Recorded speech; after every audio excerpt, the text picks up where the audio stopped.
Mics hot. Mics are hot. Mics are hot. We're doing this. We're doing it. Apologies for people that are trying to watch. For some reason, the internet literally just keeps cutting out and making our... Bugbears ate our servers. Yeah. Excuse me, I'm just getting dice. Excuse me. Dice. So, welcome to Divide and Conquer, Hoard of the Dragon Queen. We are a 5th edition module that I am personally modifying to these guys' adventures. Us nerds. We're just normal nerds. Doing nerdy things. So, let's, I guess, run through some announcements real quick because it's a really big week for us. Oh my god. Oh my lordy. We got a big thing coming up at the end of the week. Wow. Our Extra Life charity event, 24-hour stream. Yes. We start Friday, 8 p.m. 8 a.m.? Yeah.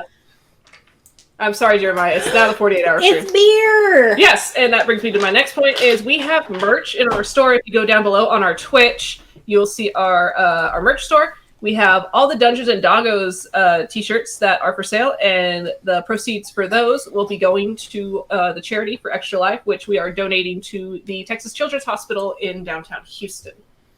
So we're a bunch of nerds streaming a lot of tabletop games, a lot of mini games in between. We've got Sacred World. We've got a Lord of the Rings game that we're going to be playing. We've got the Nightmare Before Christmas one. We've got what else we got?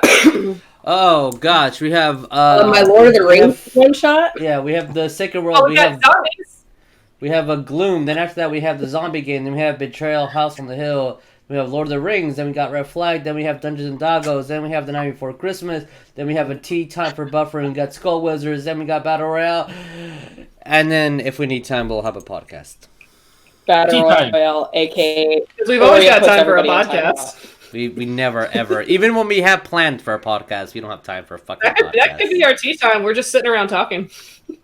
Yes, that's our podcast. We're just talking. I mean, that's kind of what it's for, right? Like, what's the script? We're talking. So, I really hope that everything works out fine, and I don't have to fucking finagle with editing later. But it'll be fantastic and wonderful, and it's all for a good cause. You can find our links for everything down below. What else we got? We got Lynn. You got things, right?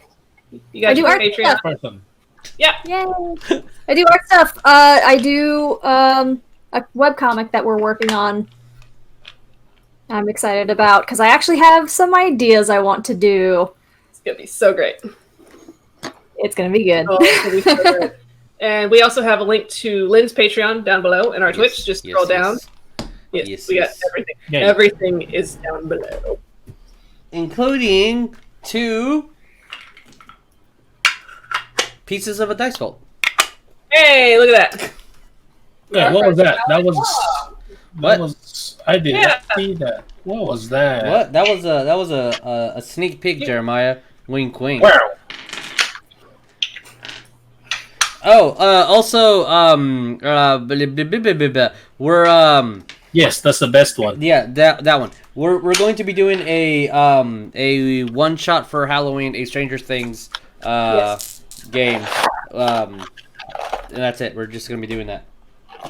It's gonna be on Wednesday instead of our Harry Potter game. It's gonna be Stranger Things, and I think we might have some guests in through the Aether. Hopefully, I don't know, some weirdos. But do we need to introduce ourselves because we have stalled long enough, and we also are putting this on podcast format. This is correct. We have I think our first episode via podcast, which you can check it up on Spotify if you just type Divide and Conquer. Which it kind of starts out in the middle of the fucking game, but you do what you do, and yeah. So we should probably introduce ourselves. Yes, we should. Very fastly. Hello, my name is Vic, and I will be your DM for tonight. Ooh. And next to me is... I'm Tabatha. I will be playing Janva Vohntree, the Drow Cleric. And then let's go to our Druid. Hi, I'm Jesus. I'm going to be playing Foxy, the Tortle Druid. And he's a grandpa, and sometimes he's just mad at things. And then our Zesty Wizard. Me! I'm Lynn. I'm playing Greyson, the zesty, depressed wizard. And then our Burb. Oh, it's me. I am Jeremiah, and I play Birdurai, the samurai, an Aarakocra fighter. Yes, I said it. And then we have Stephanie, who will be playing Ophelia, our Triton cleric, and then Josh will be playing our Triton fighter. Not fighter, Bloodhunter. And they're having some connection issues, but they should be joining us shortly if they can. I think the world just has connection issues. But hey, guys, did you know that there is an intro, a brand new intro? Brand new intro? Yeah. Wow. You guys should play that. You guys, yeah, I will. I need to mute us all completely and then do it. Okay. But you guys should go to Twitch and legitimately watch it because it's kind of cool. I am going to legitimately go watch that. Okay. And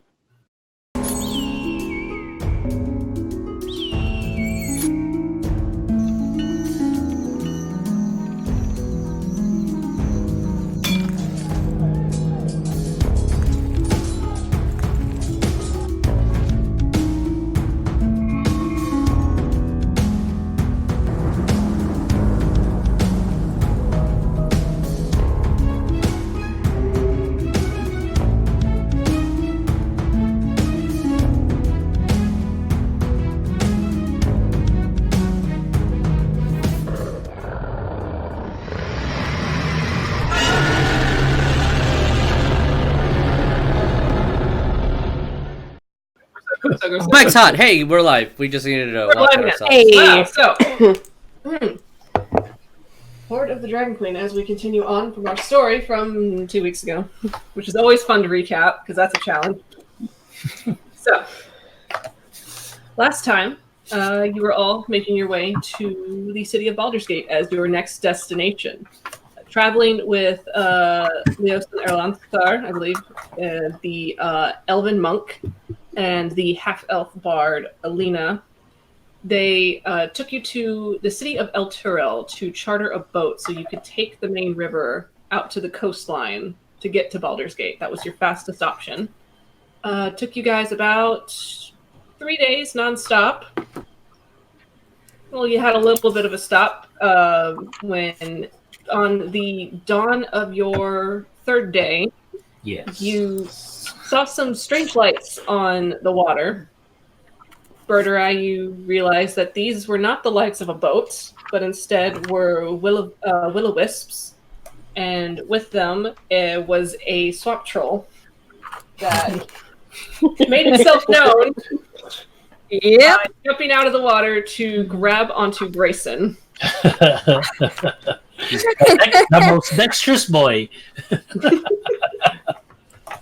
So after a bit of a harrowing encounter there in the rivers, you parted ways with Kreza and the three Spuds as they continued their journey on by themselves.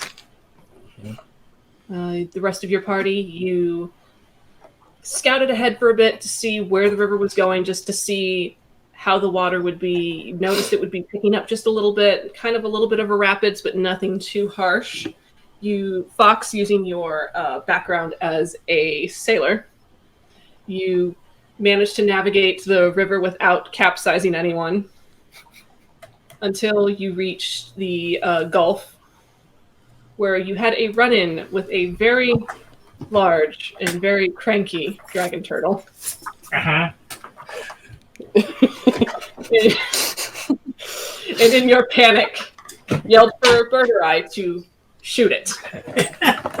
And then he did. And I did. Not wanting to disappoint his fearless leader. Me. Need you to stop. I'm in character. I'm enjoying this.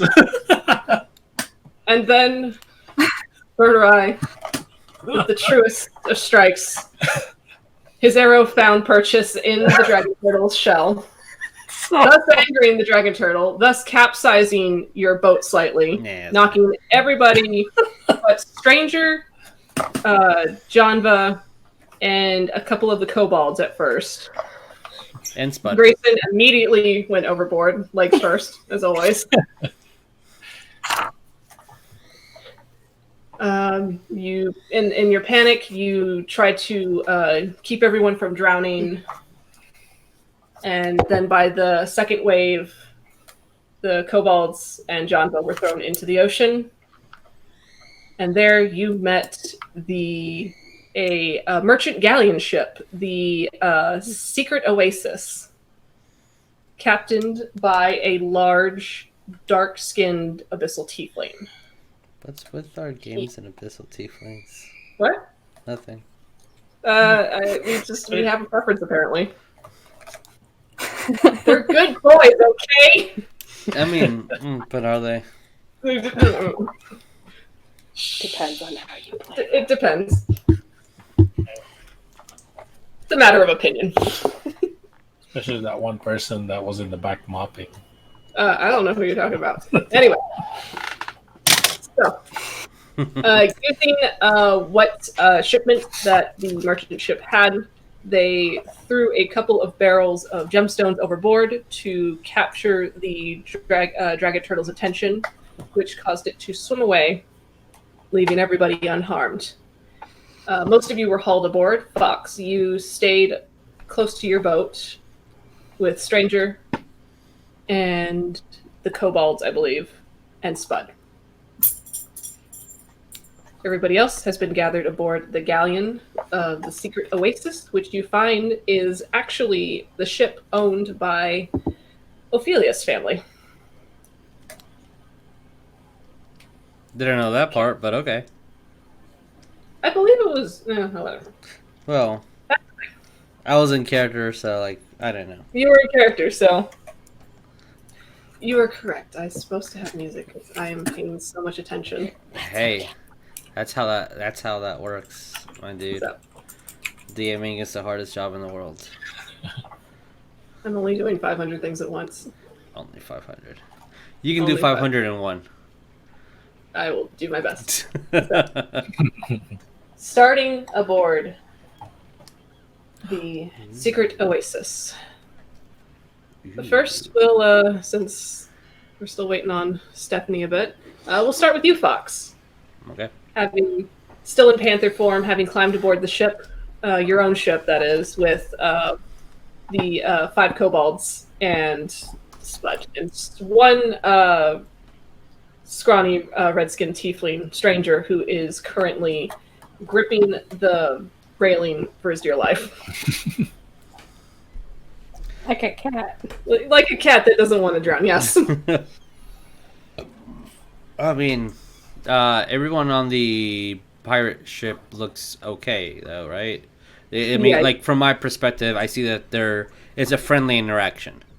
Yeah, you see that they're being taken aboard, but no harm is coming to them. And the dragon turtle is currently eating gems, so... Yeah, it's eating the gems, and it's now beginning to submerge back into the sea. Okay. I'm just going to pant around the ship in panther form because I ain't wasting a B shape. And that's all I'm doing. Hopefully Right. aggravating Stranger. And the stranger's just kind of eyeing the cat warily and looking around like, is it gone? Where'd the island go? I'm just gonna say yes, but in cat form, so all he hears is just the panther screams. And then I'm gonna go over to Spud and just like give him a little caress, and then keep patrolling the ship and just walking back and forth. This stuff, Spud just rubs along your head as well, and he just kind of like stomps his hoof a few times. Yeah. He the best.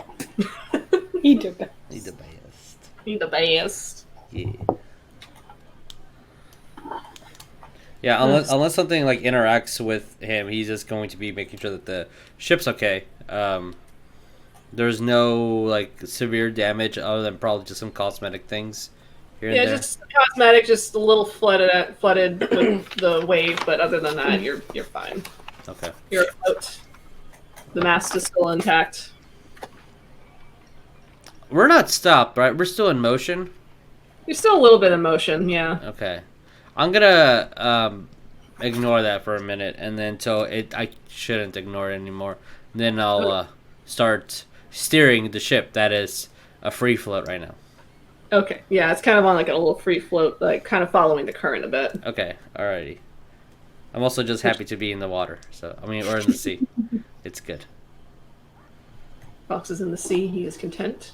Yeah. And so Yeah. everybody being brought aboard the secret oasis. Ophelia, you see her run up to this giant dark-skinned tiefling and fling herself onto him as he grabs her and he spins her around in a circle with the biggest smile on his face. And I had my nerves. Your nerds. I had my nerds, I promise. What happened to the nerds? The nerds. As he grabs her, he spins her around, and it's just like, oh, it's so good to see y'all in one piece, lass. And he looks to Yuliy and kind of eyes him a bit critically, like, it's good that you're doing your job. Poor Yuliy. Yuliy just as stoic as ever, just, yeah, kind of have to. So, you've been brought aboard this crazy busy ship as everybody is... The crew is now working on retying down what boxes and barrels that they have left that weren't thrown overboard. You see the sharp-featured, blonde-haired human that was hanging from the ladder before, barking orders to everybody. Excuse me, did you say sharp-featured or shark? Sharp, Okay. with a P. I was gonna get really excited, but okay. I'm changing my notes right now. I mean, hey, if it's for the better, like, dude. It's shark now. I only heard myself in that one.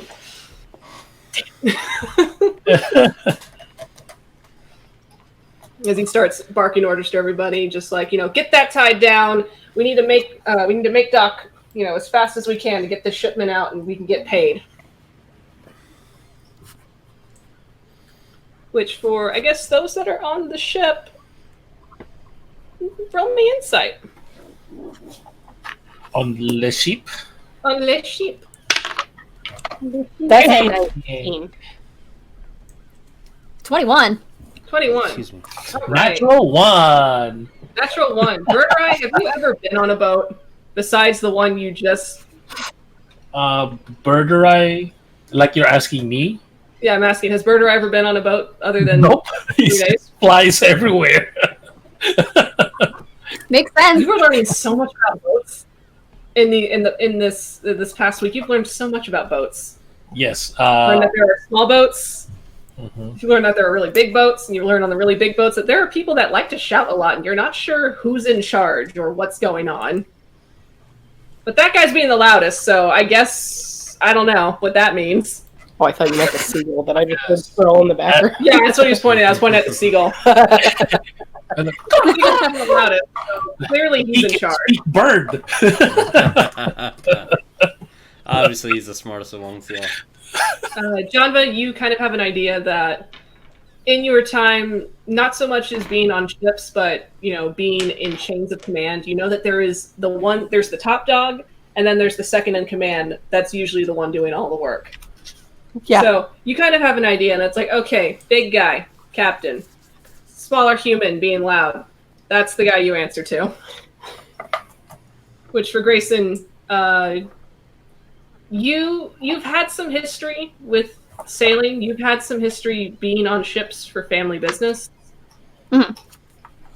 And also you feel like you can kind of relate to the scenario that this guy is in. And you're just like, yeah, okay, that's the quartermaster. That's who I need to go to for everything. Got you.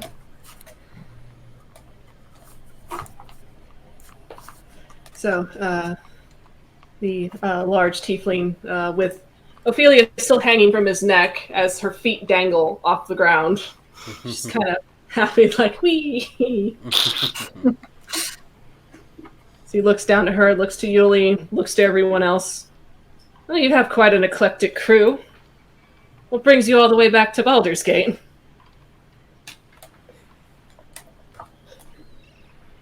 Intimidated. That's the only thing. And I guess just to refresh, he is a very tall, dark-skinned tiefling, kind of like almost charcoal skin color. Golden eyes, like this wild tuft of... let me put the screen on, actually. Wild mane of white, snow-white hair with these large horns that kind of curl out from his forehead and up. I need that photo, please, for a thumbnail. Thank you. Like how tall is he? Without the horns.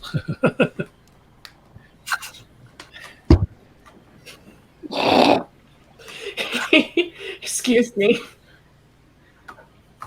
He's clearly 7 feet tall. Nice. Jeez. I am 5 feet. I'm big. Which I Big. don't remember if Stephanie gave me entirely all the details on his physicality. Oh. So I don't know what kind of feet he has. I wish I could describe them to you. I will ask for later. But he's a very big boy. Barrel-chested. He's got lots of scars from battles that he's seen. And he's got his captain's coat kind of draped over his shoulders, just casually. Like captain's coat, and then he has like a leather, like kind of kilt scenario going on with a cutlass belted. Nice. So, what possessed you to attack a dragon turtle? I mean, I admire the effort, but what the fuck possessed you? Who is he talking to me now? Yeah. Well, he's addressing your entire party. Janva just like, I don't know, Birdurai, what possessed you? Looking directly at the... You just see me grabbing Ro, like trying to sneakily fly off to the small boat. We're like, oh.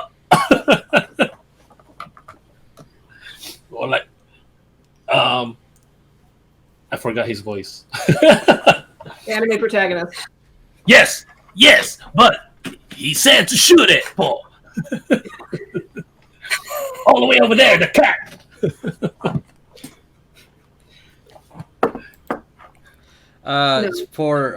Sorry to do a little tech thing, but No, you're fine. because of Steph and Josh's situation at the moment, they're going to be typing in chat on Roll20 until for whatever situation we can fix their audio.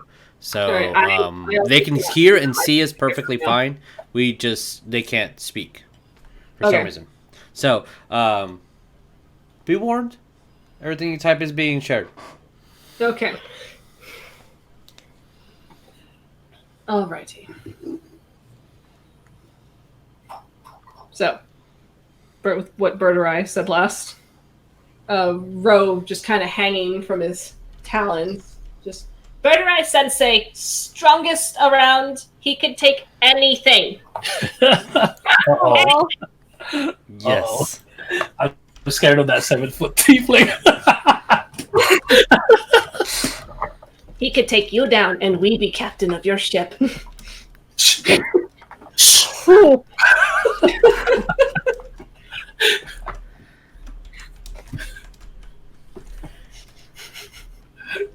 just shushing him. Like, Birdurai just kind of closes his hands around his snout, just like shh, shh, shh, shh, shh, no. I'll grab his snout. Like holding a baby alligator's mouth shut. Yeah. The rest of the kobolds are on the ship? I believe the rest are with Fox, because he saved them. Oh, thank goodness. Anyways. Which, if you want to look out to see the situation, you can. Yes, she will. Currently, the captain is addressing you while he speaks, but his Yeah. attention is now on Birdurai as he kind of looks you up and down. Who, the tiefling? Jesus, fuck! You barely come up to my thigh. Yeah, you barely come up to my thigh, and you thought you could take a dragon turtle. Could use a man like you on my ship. I was told to shoot, and I shoot, and apparently I hit it, Paul. Hit it, you did. You pissed it right off. Yes. And then looking down to Ophelia, who's still dangling from his neck. Just, well, these are the people you travel with, eh? Ooh, type. Which Ophelia says, "Yeah, I do." As she just kind of swings idly.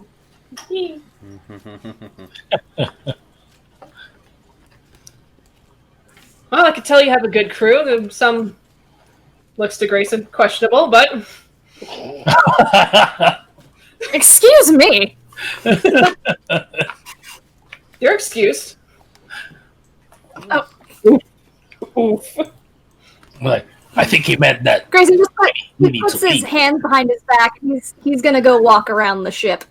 Oh, sorry. Oh. All right, roll me perception then. Like a nice rich boy.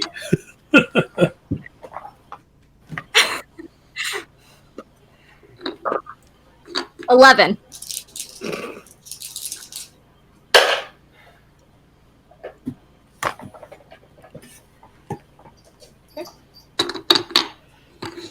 All right, 11. You see a very busy top deck. You see people doing what they're told, clearing space, getting ready for docking, kind of retying and like rolling up stacks of rope. You got people. Boats work a certain way, and I should know this. But however however boats should work, this boat is working exactly that way. Good. Because she has limited knowledge of Gotcha. ships. Thank God. It's not sinking. It's not sinking. That's the important part here. It's like you've got one man on the wheel. You've got people kind of steadying the sails, kind of to match the current, the breeze that's going on. 10 perception because it's not. Or it's I mean, their knot works all right. It's okay. How far away from the captain? From the captain? Yes. I mean, would it have just been a casual kind of stroll about, or? I mean, Yeah. probably within 10 feet, I would say. I'm gonna saunter back to the captain and just stand next to him. Okay. He looks to you.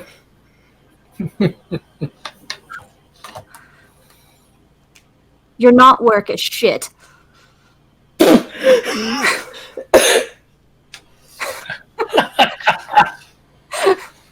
You're Janva choking in the background.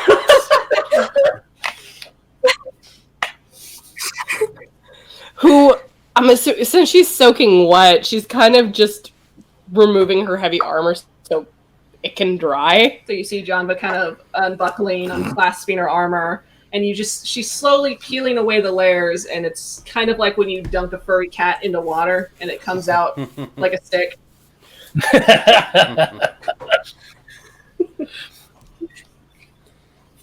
I'm actually gonna look at that. I'm like, huh? How do you carry that armor all day long, Paul? I got muscle. Damn. My finger is bigger than you. Which, you've never met any other drow, but you would assume she's pretty buff for a drow. Boy, I am 5'8". You are 5'8". You are taller than me. You're taller than Birdurai. Everyone is taller than me. I mean, she's taller than you, Birdurai, so for what you know, she's got quite an impressive stature. Yes, everybody is taller than me. pretty soon roll too. I think Ro's at his limit. Okay. Don't get very big. Oh. So, Greyson, with what you said, Captain just kind of folds his arms, looks down at you. So you think my knot works shit, huh? Well, the main mast and the foremast is fine, but the rig on your mizzen mast is shoddy. Surely you have someone who knows how to tie a rig or a proper knot? Slowly reaches over, he puts a hand on your shoulder. I think I just found myself one. Ooh. And he's gonna slap you hard on the back and move you forward. Ooh. Make me a dex save. Yes! I will do that. Oh my god. Okay. It's 14. 14? So, Yes. for once in your life, you managed to stay upright. As you kind Excellent. of skitter forward a bit from the force of the blow, and you kind of hear a little murmur of laughing from the crew. Which Good time? roll me a perception. My dog stopped looping, and that makes me mad. 12. 12. Okay. Well, I mean, there's. I mean, for more of an insight, it would be, you would know that they're kind of laughing at you. But for the perception, a few of those voices are children. Which, when do kids hang around on boats? When do kids hang around on long sailing adventures? Depends. 8.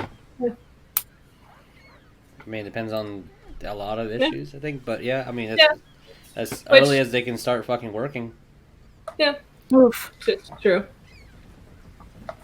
Which, I mean, kind of looking around, you do see 2 children, kind of hanging out on the opposite end of the ship. One of them perched up, sitting, kind of swinging his little hooves on a barrel. Looks about 5. Looks about like a little 5-year-old little tiefling boy with really shaggy black hair, tiny little nubby horns barely peeking out from under his mop. And then another one is a stocky girl. She looks about between 8 to 10. She looks similar to the boy, except she has 2 small ram horns curling from her temples, and she has 2 nubs right here on her forehead. Okay. As they are laughing at you, as is everyone else. Do they look like they are, like, child laborers? No. Like, do they work on the boat? Okay. No, the girl good. is dressed in a rather fine, like, little day dress, and the boy is just wearing kind of clean pants and a shirt. Okay. They can laugh at me all they want. That's fine. Which when they do notice you staring at them, the girl will kind of scowl at you and stick her tongue out, and then she'll hide behind the barrel, and then the little boy just kind of looks around trying to find a spot to hide, and he just covers his face with his hands. He can't see you, you can't see him. Adorable. They're precious. Okay. So, the captain gave you a job. That is to fix his knot work. I guess I'll just go and do that. Oh god, what do I roll for knot work? Is that The sleight of hand, is it? Probably. Oh yeah, roll me sleight of hand. See how well you do. That's meanwhile, Janva's gonna kind of go over to the edge of the boat. I guess we're in the direction of the smaller boat we were on was. Okay. Yes. So I'm assuming what she's gonna be seeing Panther, Fox, Spud, and Roll me perception. oh, okay. Yeah. Yeah.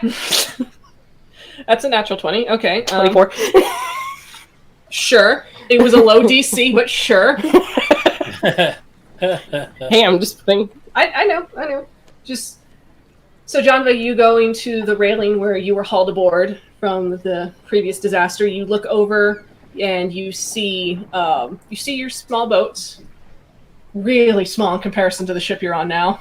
Mm-hmm. And you see a Black Panther prowling around the square footage of the ship. You see Spud just kind of sitting, watching the Panther prowl, and you see the kobolds all huddled together. And you see a stranger also, not letting go of the railing. Yeah, I was gonna do that too. Actually, like see if the boat needs manning or anything like that. Like if not, I was just gonna ask Janva what she sees. Okay. She'll reply just basically with what was described. Just the tiefling, the kobolds, stranger, the panther, and Spud. She's just gonna call out. You guys want it? As loud as how far away is it? No, I mean it's Spud. I mean it's like you told me that. What's his name? Fox is a panther. Which, you, traveling with him for days now, you've seen this guy turn into an assortment of animals, so it's not much of a stretch to know. If you see an animal where it shouldn't be, it's probably Fox. Yeah, she'll be like, that big panther wasn't on the boat, a few hours ago. I'm just gonna assume. Then, if that would you say, I was maybe they need my help. If Fox is a cat right now, maybe he needs help steering the ship. I don't know if that thing's gonna come back just gesturing down to the sea where the dragon turtle submerged. I'm gonna spread my wings. I'm gonna spread my wings and we're like, well, I can just shoot it again. How about no, we don't do that. That worked so well the first time. I don't know if I heard you because I already flew away to go to the boat. God damn it! So Fox, after a bit, you see. Yeah. Oh, I was gonna tell Ro to stay on that ship. I'll be right back. Boom. Little tear again. Holding his little short bow as he stands guard at this one particular spot on the ship. I'm just looking at this kobold, just like, I cannot believe you threatened a captain. He could probably eat you. Not before I eat him. Yes.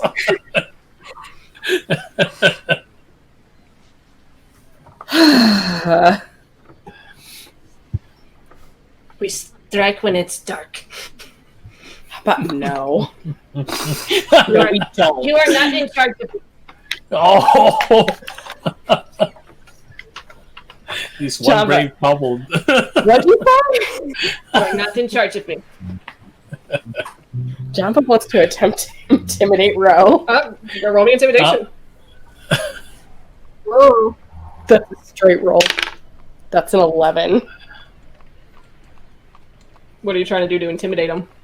She's just gonna kind of stand at her full height, just cross her arms and stand over him, and just give him the look. And he'll just kind of step back a bit, and then he'll straighten up to his full height, and just cross his arms and look back at you. Oh. Yes.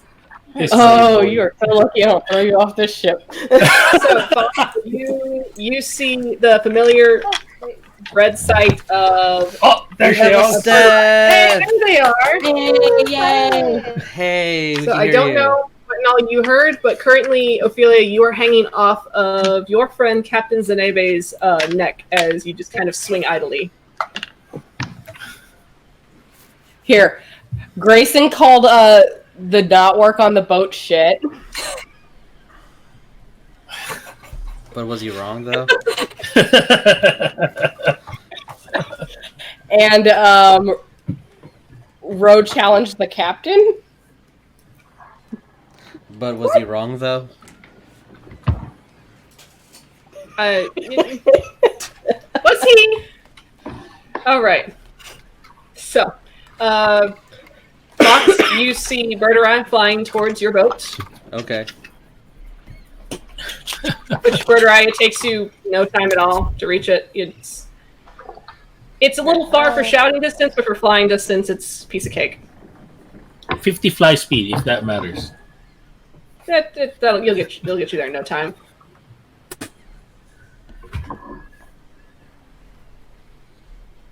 I mean, Birdurai. Foxes is gonna prance around, and until he sees Birdurai attempting to man the ship or even touch the wheel, then I will use a bonus action to get out of the panther form and man the boat, because I don't want him to rock the boat. So, Birdurai, you landed on the ship. Like, You actually, see the four remaining kobolds huddled together, trying to shake off the water. You see, you see the one tiefling wrapped around the railing, and you see the Black Panther, and you see Spud just casually lounging. like, actually, as soon as I get to there, I was gonna go to this cat and talk to it like I feel like it will understand me. Yeah, of course. It's like, I have a big suspicion that you are Fox. So do you need me to man the ship? I'm gonna shake So my you head. can be a cat. No. No. And then I'm gonna go look forward to the ship. Like, but where are you going, Paul? I'm just going to purr and growl a little bit, and then I'll walk slowly to the wheel, and then bonus action to unbe shape, and then man the wheel. I thought you would try to man the wheel as a cat. I mean, that would be something. I mean, I can really try, but like, I also don't want us to die. So maybe opposable hands and thumbs might be a good thing right now. I mean, as smart as a panther is, and as more dexterous than a panther is than I am gonna not do that. Then I guess as soon as you B-shape back to your old turtle form, I'm gonna look at you and ask you, where are we landing? Are we gonna follow the other big ship, Paul? The big ship wasn't anything that we had to deal with, so we're just gonna stay with our mission. If they want to help or be involved, that's up to them. We have a guy to fucking kill. Then I'm gonna look back to the big ship. It was like, well, if we do have a mission, so I need to get row back, Paul. I was gonna look at him. That's a big ship. They know what they're doing. We're gonna dock, set on land. Let that one, as I'm pointing to stranger, let that one get his land legs back, and then then we'll proceed on what we need to do. Please, I would like to have legs. Legs are very important to have. Yeah. Don't vomit. Do I see how far away are we from like a docking and or like the pier? From the pier, roll me perception. Yes, it is a plus 4, so 14. 14? Okay.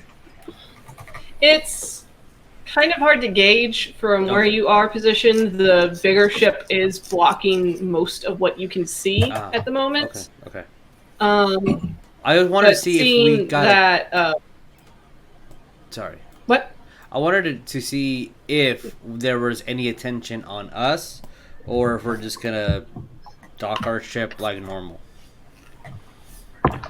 At the moment, no. There's no attention. Okay, so that's good.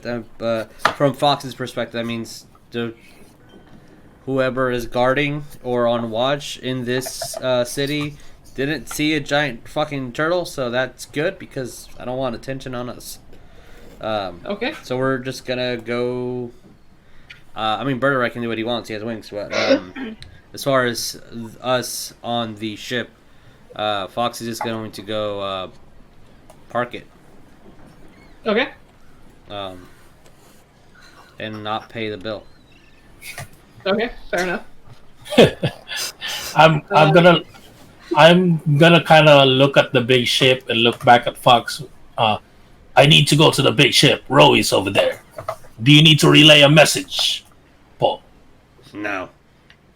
I mean, like, it should be fucking... I should, but, just tell them we have a mission. Do you want me to tell them what the mission is, Paul? They should pay attention and understand what the mission was. And I mean, we don't know who they are, and if they're something to do involved in not having this mission or plan succeed, then their ears shouldn't hear it. Okay. Then I'll go fly off back to the big ship because I need to go to my boy. Okay. You have your spot. I need to take care of bro. Yeah, of course. Yeah.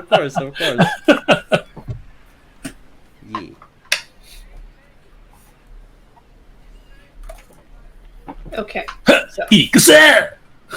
Birdurai flies off again. Greyson, how's your knot work coming? So I rolled a 17. Okay. Wow. That's dexterity too. I am so proud of him right now. You can't quite remember when you learned knot work, because whenever you took passage on a ship, you were a passenger on a ship and everybody else did the work for you. But somebody could have taught you at some point. So as you're sitting there and you're redoing the knot work up to your standards, which you know are correct.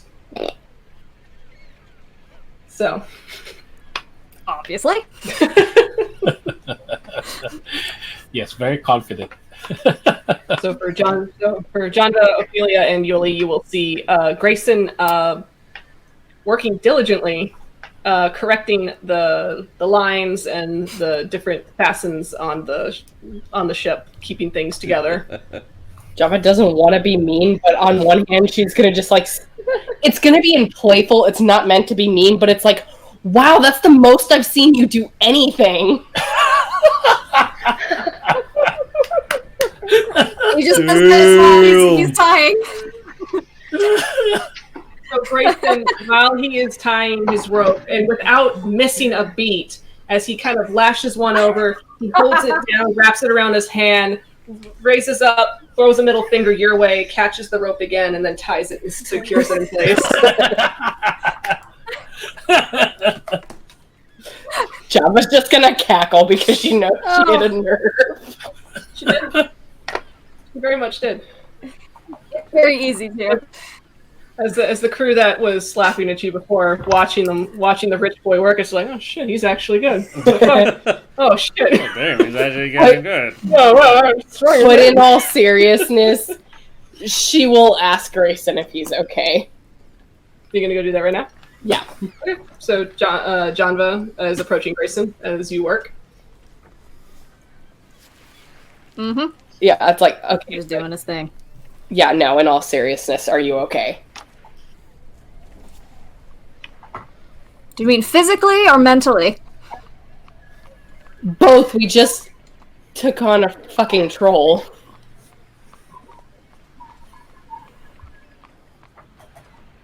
It's fine. Are you sure? That's all he says. He's being very short. Okay. He's very, very short. Yes.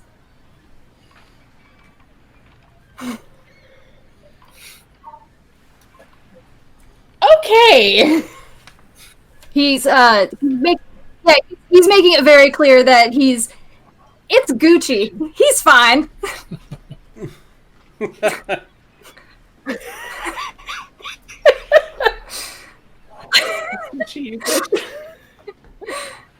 Jama's just gonna go back over and check on her armor. Which, Can we invent Gucci as a... just for funs. Can we invent Gucci as a descriptor Funsies. word or as an adjective? That's a Maybe 12. even That's how I've been using it. So yeah. okay. Just That's a in 12. our current world, Gucci is a okay. Gucci. It's Gucci. Gucci. It's Gucci, bro. And that's a 12. It's Gucci. That's a 12. Gucci. Well, that's not Gucci. That's pretty Versace to me. Jamie. How dare. That's not very cash money of you. You gotta be cash money, girl. You gotta be some cash money.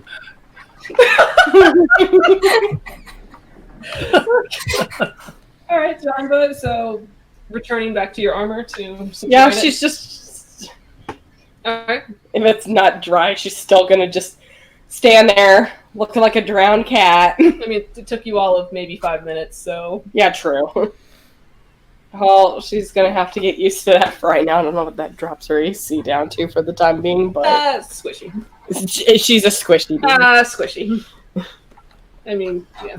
All right, so the ship, as you guys are aboard it, works its way to the docks.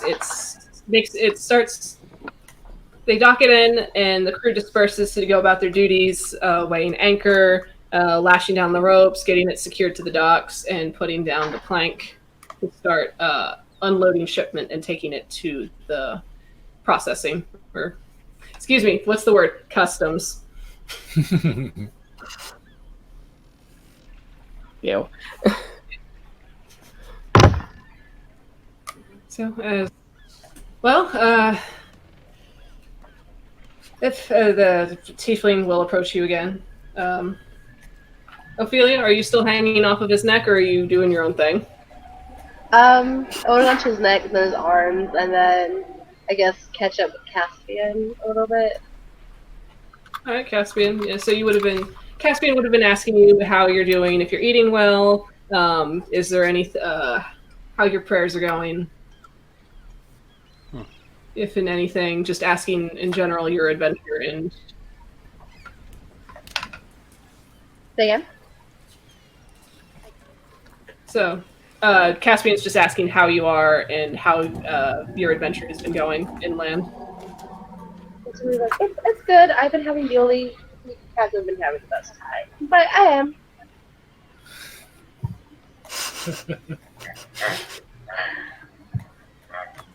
Well, so is inland everything you thought it would be, or tell me, what and all did you see? Green. Green? Green. Yeah. I mean, I could have told you that.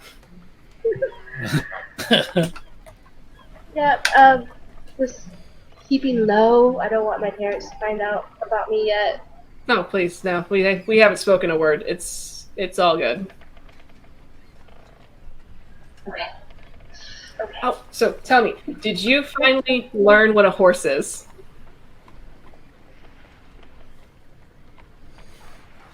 She might be getting a little. I think she froze. That was a donkey? Yeah, you froze a little bit. Oh. Oh no. Or was that confused with a donkey? I keep forgetting. A donkey. A spud. A donkey named Spud. All right. Well, I've heard stranger names. A spud. Spud. Yep. A spud. It's just kind of, as you're stuck on Spud, it's like, okay. Well, if you want, and this offer extends to your friends as well, if they need a place to stay while you're doing business, the ship's open. We can kind of rustle up some cots for them to sleep on. I mean, if they're partial to the floor, we have a lot of floor space. Although, if you're gonna, feed yourselves, then you're gonna have to feed yourselves. We kind of taken on a few extras. Extras. Yeah, just I wouldn't call them stowaways, but the captain kind of picked them up. You got he thumbs over to He picks the. up strays a lot. He does. It's kind of a bad habit. It's not good for our rations, especially now that we're taking care of 2 noble children. Apparently, they are demanding little shits. Let me tell you.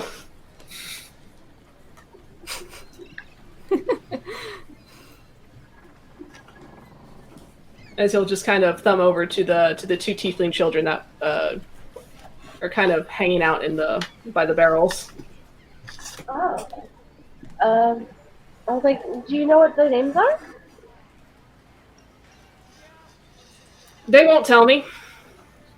Although I'm pretty sure they told Captain, and he won't tell me because they made him promise to not tell me.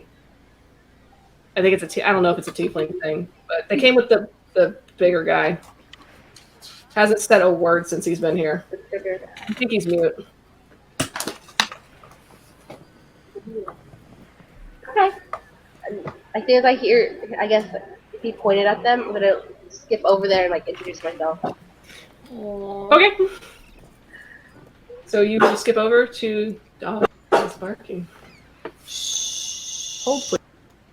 There's a dog on the ship. But this is a good way. It's a good little segment. So never There's a mind. dog now on the ship. No segments. So, Ophelia, you skip over. Where the 2 tiefling children are hanging out, when they see you approach, they just kind of look at you warily, like they're not sure how to receive you. I kind of.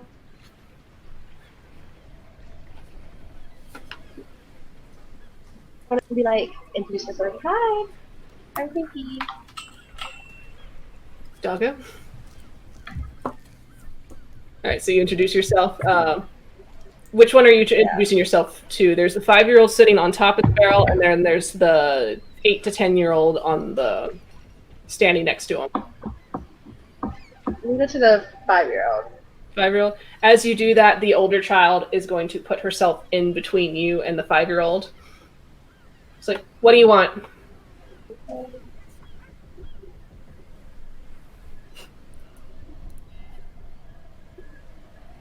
I mean, it's kind of weird that you're an adult and you're coming to come talk to 2 kids. So, what do you want? Yuliy, I need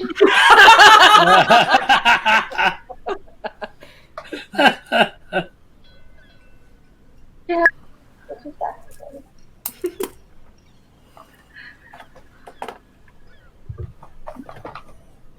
I'm gonna call Yuliy because they already seem too sassy. The one is very sassy, as you can tell. She'll kind of cross her arms and just kind of squint at you. With her eyes are they're entirely green. The whites are gonna be a light green, and then the irises itself are gonna be kind of like a darker green. Oh no, I lost her. No. Oh no, I lost her. Ophelia, come back. No, Ophelia. Ophelia. Oof, internet. Alright, so we'll put that on hold until she pops back in. The ship is currently docked. The message will be extended to everybody, and if anybody wants to also extend the message to Fox, the ship is open for sleeping on for the night, for the time that you'll be staying here. Is the Fox, is the Spud ship also docked? Yeah, the Spud ship is SS Spud will be docking. Yes, SS Spud. Yeah. Yeah. As the ship slowly comes into dock, you see the donkey standing proudly at the bow, head up. I'm a nod with respect. So you are now docked in Baldur's Gate. Okay, I'm just trying to see if Okay. if Seth can Check chat, but not okay. I'll have the chat open just in case she replies via chat. So, Okay. we are docking, doing all my things, making sure that everything's tied accordingly and etc. I guess I'm just gonna, to be honest, wait a little bit and see what the hell the other people are gonna do, because I don't want to like really advance too much and they have a different agenda. But I also don't know who the other people are. So. All right, so you're gonna wait for them to come to you. Well, kinda. Okay. Yeah. At least for like a couple of hours. I mean, Fox is on a boat in water, so that's as comfortable as he's gonna get. Probably ever. Way more comfortable than inside of the city for sure. All right. But yeah, so I'm just gonna stay there and I guess see if Stranger talks, which I don't think he will, or if the kobolds need anything. Which once the boat has stopped, he will unpeel himself from his spot and just kind of looks around. So what's plan now? What is plan? See how many of the others are gonna join us, and then I guess try to get to set shipping supplies. I don't really remember that much. I was hoping someone else would. Like once the ship.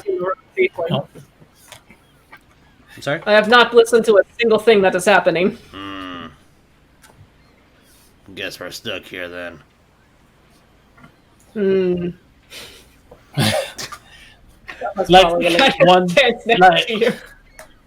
Like once all the ship is docked, though, I see the SS Spud docked as well.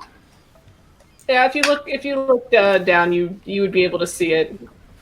He might be like one or two boats over, but yeah, you'll see it. As soon as the big ship got docked, what's that called again? The secret something? Secret Oasis. Yes. Yeah, as soon as that happens, I was gonna leave the boat, thank the captain, leave the boat, and go to SS Spud. All right. Thank you for your help with that dragon turtle pole. But we had to go on our way to our smaller ship pole. The dinghy. All right, sure. The SS Spud pole. Well, all right. Please consider my offer for joining my crew. I could use a sharpshooter like you. I will think about it. My gunner, Trista, she's a sharp shot, but God, her mouth. More trouble than it's worth.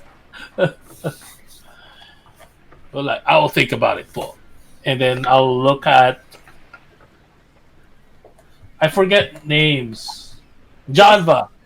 I'll look at Janva and I'll tell... That's me. I'll tell her that I was gonna go to SS Spud and then we'll walk. Yeah, she'll probably follow too with that. Like, just, look down at her armor for a second, because I'm assuming it's still drying. Yeah. And I'm kind of gonna look around too, like, where's that leggy human?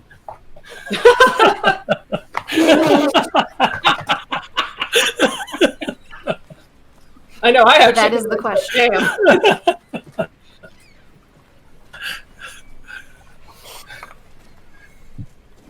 Like, because I kind of want to relay the message to Greyson as well before I actually leave the boat. All right. Well, Greyson, while the ship is docking, what would you have been doing? I'd probably be assisting with the docking process, like with the knots and stuff. But he has somewhere he needs to go, so he'd probably be preparing to leave the ship. Right. So, Birdurai, you would have seen Greyson kind of securing his belongings, making sure he has everything on him, kind of double checking and triple checking. Okay. Then I will do the same thing and relay message about the mission and about the small dinghy, the SS Spud docked on the docks, and that we're gonna go there and reconvene with the party. Right, so the message is relayed to you, Greyson. Where are we right now? To the Like- question, yeah, Map-wise. map. Yeah. Currently, you are in the docks, which is part of the lower district of Baldur's Gate. We're here.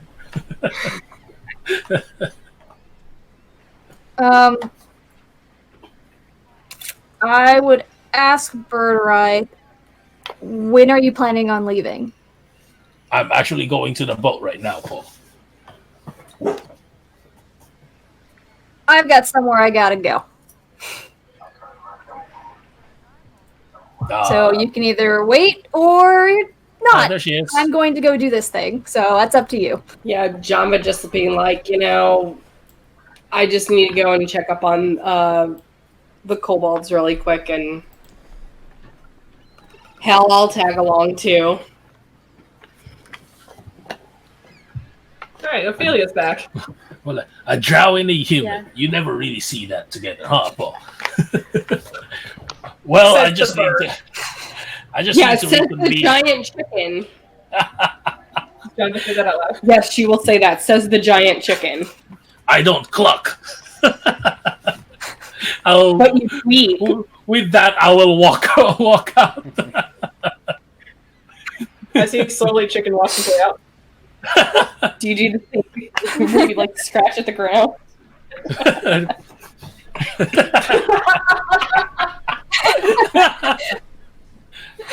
Oh my god. All right, so Birdurai is heading towards SS Spud. Back to Ophelia, your encounter with the small children, Yeah. as you would have called for Yuliy. Yeah, they're too sassy. That was too sassy for me. Okay, so you're leaving that where it's at?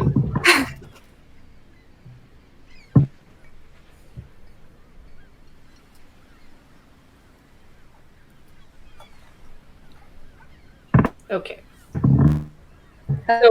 So you're just gonna leave the children where it's at and just walk away, or?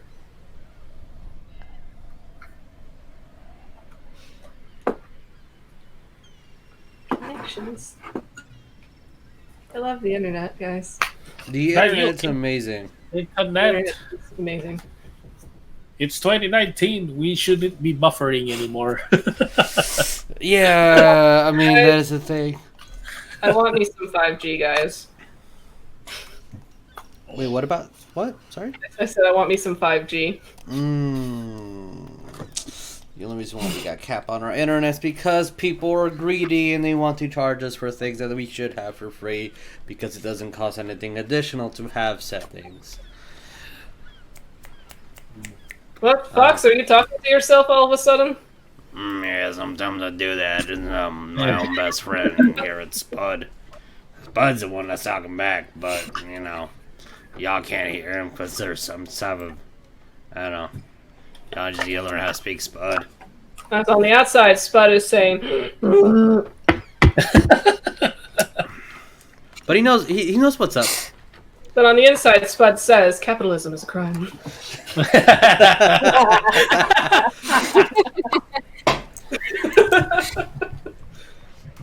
All right, so Ophelia, you're just gonna walk away from the kids and just leave it at that? She is typing. Typing. I should open up the typing. Yeah. Derper. All right, so the general plan for everybody right now is you're getting off the boat, you're going to SS Spud, and you're speaking with Fox. I was just gonna reconvene, and I do need to do some things as well. All right. So would you say that's an interaction that needs to be role played, or is it just kind of a done? Like that's what exactly I was gonna tell Fox. Okay. I don't know if you want to roleplay that. Well, okay. So same message. People discussing what the plans are to do in the city, trying to track down what caravan is exactly coming through where, and searching for their own personal business. I guess if everyone's going to leave, if Greyson's gonna do his thing and Birdurai gonna do his thing, Janva's gonna tag along with Greyson, if I understood correctly. Yes. I will probably, after like an hour or two of nothing happening, me and Spud are going to walk over to the big ship, and I'm gonna go up to who I assume the captain is. Who do you assume is the captain? The biggest thing there. Okay, fair. From your experience on ships, yeah, that's usually how it works. There'll be a vibe about him. Does anyone like stop me or do anything as the old man is walking up into a ship? Like I won't, but I was gonna go back to the ship and ask question first before actually going to town. Okay, so you're gonna talk to Fox first before you go to town? No, I was gonna go to the big ship. So you're going to SS Fox. To SS Spud. Tell them Spud what's going on, and then go back to the big ship, and then go to the city. Okay. DM is going to do a thing for expediency, and we're going to say that everybody convenes on the big ship. Sure. That seems to be the plan. Okay. All right. After everyone does their thing, we're going to be at the ship. Okay. Well, I guess we're at the ship currently. So. Okay. Yuliy is helping the kids because they are sassy and indifferent. As Steph says. The kids are still going to be sassy and indifferent to Yuliy, so. Damn it, she froze again. Okay, so I'm gonna go up to the big guy, and I'm just gonna walk my 450-pound butt over there, and extend. He will take you in high regards. It's like, all right. I'm gonna go to him, extend a hand. And he will take your hand. Fox. Wrong ass handshakes. Okay. And I'm just gonna say my name, Fox. Zenebe. Pleasure to meet you. So, what cargo are you hauling in? A little bit of here, a little bit of there. Mostly, currently I think we're contracted under... He kind of scratches his beard for a bit, then yells over his shoulder. Caspian! What are we hauling again? As the blonde-haired human comes by with the logbook, just... We are hauling 5 shipments of gemstones. 5 shipments of gemstones from the Tataric estate. We are hauling a couple of ores from the mines up north. Hauling a couple, some textiles, and 1 crate of frozen meat. Can I roll insight on him to see if there's anything that they're not divulging? If not, then I'm going to continuously ask anyway. What was that again? Can I roll insight on that? What do you... I wanted to see if they're hiding anything, go ahead. or if I believe that and since I have a pirate background, Yep. my +0 is with an advantage, so 17. 17? Yeah.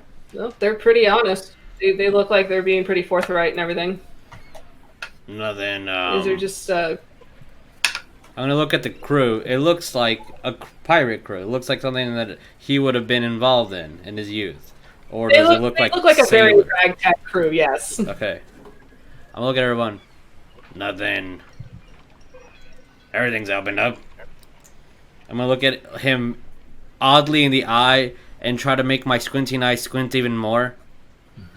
Nothing under the table. No special cargo that you're not allowed to say. So you're winking? Yeah, you're just delivering legitimate product to people. We are. I appreciate the concern, but yes, this is a very legitimate ship. It's a clean ship, and I make sure it stays clean. That's no fun. This might not be your ship then. Man, yeah, it ain't. Oh, yeah. Alright. Well, if you're in for some mischief, let me know. And I'm gonna say goodbye politely and walk out the ship with Spud. Okay. And go to my ship. Okay. Ship. The party ship. The party ship. That's Spud. All right. So, if the general plan is to go out exploring into Baldur's Gate, I could say we take a break here and then reconvene in 5-10 minutes and Sure. explore Baldur's Gate. Yep. Yeah. Guess what I'm gonna do? Okay. Going on an Not adventure. be- All right.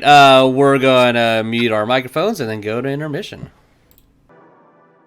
Hey guys, so excited. So, Extra Life is coming up soon. November 2nd is the official day. So we're going to be doing 24 hours of gaming. It's going to be D&D and then board games, and it's going to repeat for 24 hours. So, we're going to be starting November 1st. At 8 p.m. from 8 till 11, we're going to be doing our Sacred World game. Just continuing the Friday game as per usual. After that, we're going to be taking a little break and play Gloom for about an hour. So that is 11 to midnight. So midnight to about 3 in the morning, we're going to be playing Jeremiah's first DMing. Is going to be a homebrew's D&D mixed with zombie side. So it's going to be a very realistic zombie survival escape game. From 3 a.m. to about 5 a.m. we're going to be playing Betrayal on House on the Haunted Hill because that game is always chaotic and fun. And then we're jumping right back, so from 5 a.m. to about 8 a.m. we're going to be doing a one-shot Lord of the Rings game. And this is going to be DM'd by Tabatha. So we're going to be playing the first age of Middle Earth. After that, we're going to do a slight break from RPing. We're going to play about an hour, so from 8 a.m. to 9 a.m. we're going to be playing Red Flag, which is a fun quasi-state setup simulator / sabotaging your friends. From 9 a.m. to noon, we're going to be playing Dungeons and Dragons. Yes, Dungeons and Dragons. I get to play a Corgi Warlock. It's so exciting. So that one's going to be DM'd by Vic. We have Corgi Warlock, we have a Rottweiler Wizard, we have a Pug Cleric, what else do we have? We have a Chihuahua Rogue. We have so many babies. It's gonna be so cute, and if my doggo dies, it's Vic's fault, and he must pay. So from noon to 3 p.m. we're going to be doing a one-shot DM'd by me. It's going to be a Night Before Christmas themed since it's spooky Halloween. From 3 to 4 we're going to have a little bit of a buffer, or we're going to call it our tea time. So if any game stood too long or is a little too short and we need some time to fill her up, that's going to be an hour. So we're going to be doing an hour of drinking tea, reviewing some of the teas we've made based on our characters, and just talking to the audience until we can get caught up on time, or if we don't even need it, then we're just gonna skip it. But that's a little hour buffer for us to make sure that everything's scheduled, because scheduling multiple D&D games for 24 hours is kind of hard. From 4 to 5 we're going to be playing Skulls and Wizards. It's going to be a extremely chaotic game that the DM is not going to know what's going to happen or what the players are gonna play or be or anything. Literally, we're gonna make it up then and there. It's gonna be cray. After the chaotic one shot that we're going to do for Skulls and Wizards, we're going to do a battle royale, also DM'd by me, and we're going to pick all the people that are still alive after 24 hours, bump up their current characters up to level 17, and it's kill or be killed. You have no alliances, no friends, you battle royale. So again, all this is for Extra Life is for raising money to help kids. All the money is going to go to the Texas Children's Hospital in downtown Houston. It's just sharing and caring. Thank you guys in advance. It's going to be our first 24-hour stream. It's all the money is going to go to the Texas Children's Hospital in downtown Houston.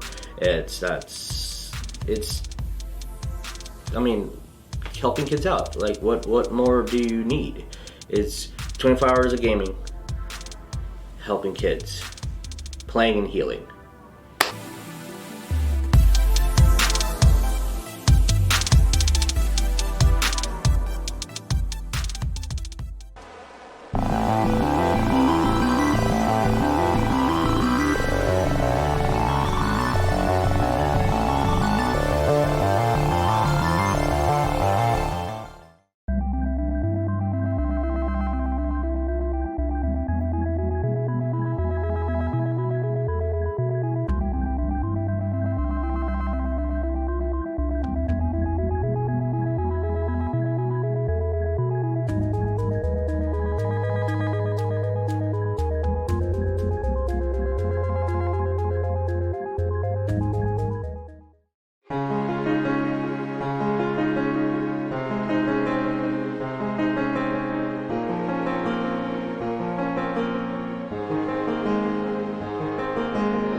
Hey, yo, Vic, I've got the new script you sent us for the next episode. So we have new players? Who's Greyson? You know who that is? Yeah, I'm reading that too. What's this? Torival? Torival? So we have new players? New players? Okay. Okay. Okay, dude. So it also says that the schedule's changed. We're playing on Mondays now? Yeah. You know. Yeah, what happened to Tuesday? That'll team out Tuesday. Yeah. Oh. Oh well. Okay. Okay. And just one last little thing. And it's online now? Yeah, that. So we're not playing in the studio anymore. It's all online. Uh-huh. All right, man. That fucking works for me. All right. Cool. See you later. Bye.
Okay. Don't touch it. Don't touch the mic. Alright. It's hot. Mic is It's hot, hot. guys. Don't touch it. Hot behind. So. I work in the kitchen. So. Back to the Me game. too. Make sure I'll make that right. You're kind of in frame. There you go. All right.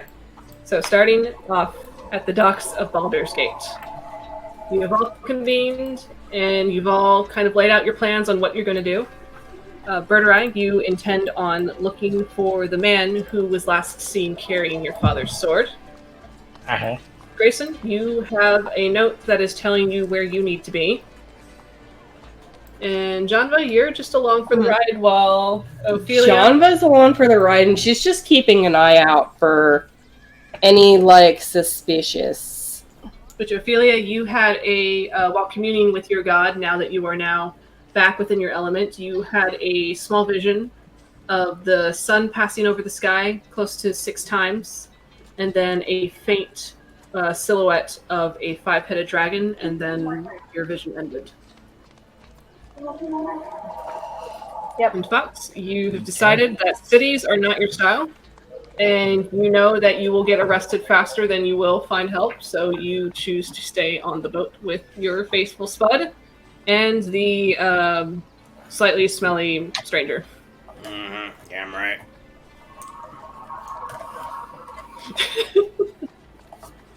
And with that, I believe I'll take it that as the kobolds are also staying behind on the ship. Yeah, she's gonna look at them and look at Ro for a second, and then look over to Boots. You're in charge. Ro looks to Birdurai.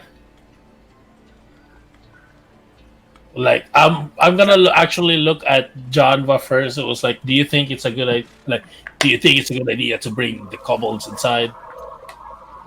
Even just Ro? Well,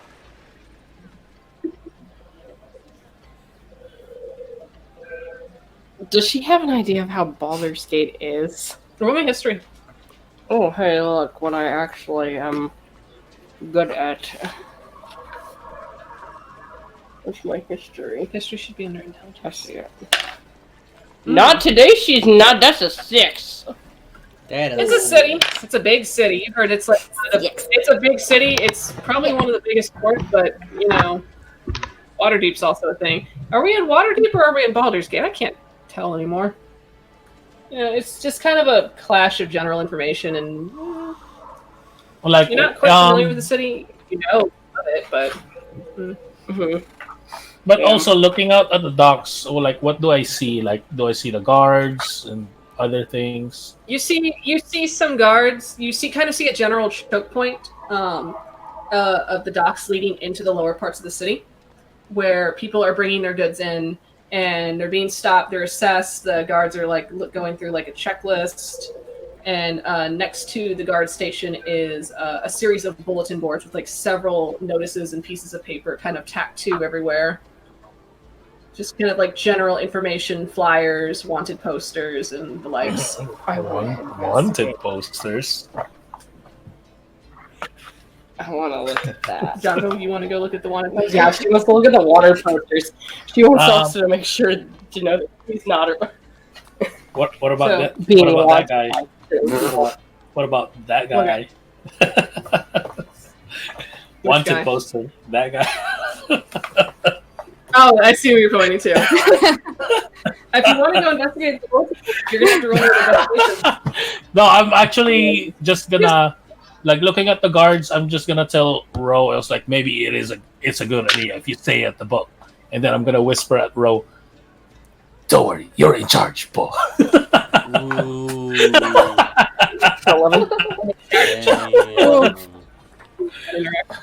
I heard that. Oh, shit. And he'll just go, and he'll return to the ship to sit with Fox. So you rolled an 11. So, approaching the Janva will approach the bulletin boards. Are you going with Birdurai, Greyson? Wait, what? Sure. I'll go. You see Janva making a beeline for the bulletin boards. Oh, Which, if you want to take a look, you can roll investigation and see what you find. I'm just gonna like, if I pass through it, I'll look at the wanted poster. If not, Okay. I was just gonna go to my beeline to ask questions first. If it's a general, okay, I'll say if it's a general glance, you can roll me perception. Okay. That is 19. 19. Man. That's a good look. That was a good long look, man. Just kind of looking. Okay, there's a flyer for Like, boats. hey, maybe there's a sword over there. You kind of get an inkling. You're like, maybe someone's selling the sword, and then you kind of take a look and see. There are a few wanted posters. Some, I mean, Janva, you don't see your face, thankfully. Thank God. There is, you would notice, a recurring one that keeps being posted one over the other, and for each one that's posted over the other, the price is going up on the God damn. on the how much it's worth. I'll move it to this. So I'm very excited for this. Which it's the same person, and this person has a very certain look to them. This is the sketch that was put on. Boy. Huh. And it says, Why does he look familiar for some reason? wanted. It says wanted in big red letters, green-eyed magpie, dead or alive. Wait, one more time. What was the name of that? Wanted for theft, burglary, Green-eyed magpie? green-eyed magpie.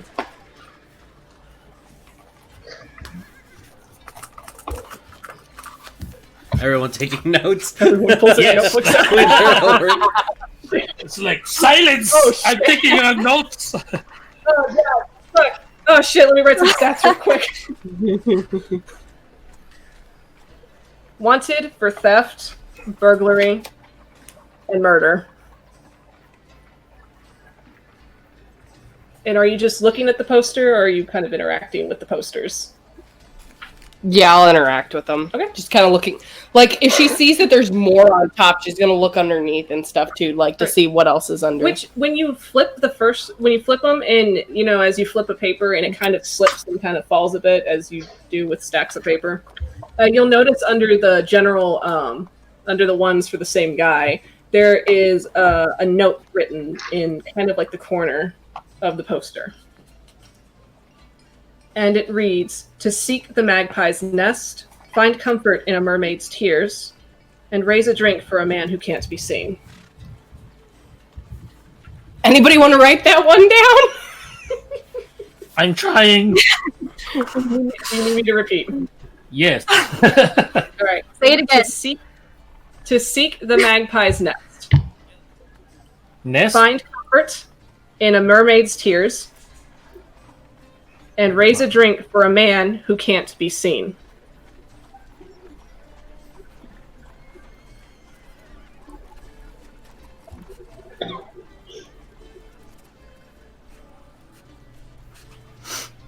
Dude, I just got chills. Thank you so much. I worked really hard on that one. That was really good. I like that. Thank you. You get them. Okay. Jazz, the I'm poet gonna society say snaps. flipping through. What? You get the poet snaps. The what? Poet snaps. Hell yeah, man. Snap, snap, snap. So, with that, you see kind of older posters for just general thievery. There's one that's so old it's almost like it's stuck to the back of the board itself. Oh, God. That being of what looks to be a young elven man. Aha. Does he have a piercing green eyes? He has the elven man has. I mean, for a composite sketch, it's quite piercing, but it's mostly wanted for murder. Is it But 5,000 that one looks so old. gold? You're Is thinking it to yourself, Is it 5,000 gold? maybe could be. Also, how much is the bounty for this magpie? Like, do we see that? The on magpie sums Like, up. Yeah, I guess sums the up most to about current one? 30. Current one is at 35,000 gold. Wow. And this is the image that that they see on the magpie. Yeah. So, okay. So what you see. So I guess to explain for those that will be watching on Spotify, Thank you. you see a man, a rough sketch of a man with kind of long dark hair pulled back into a low ponytail. The town guard, funnily enough, decided to take the effort to paint in his eyes to be a pale green, and his face is mostly obscured by a smudged black handprint smeared down the front of his face. As he's seen wearing from the bust, it looks like a dark coat and like a fine shirt underneath. And that's essentially what the image is on the poster.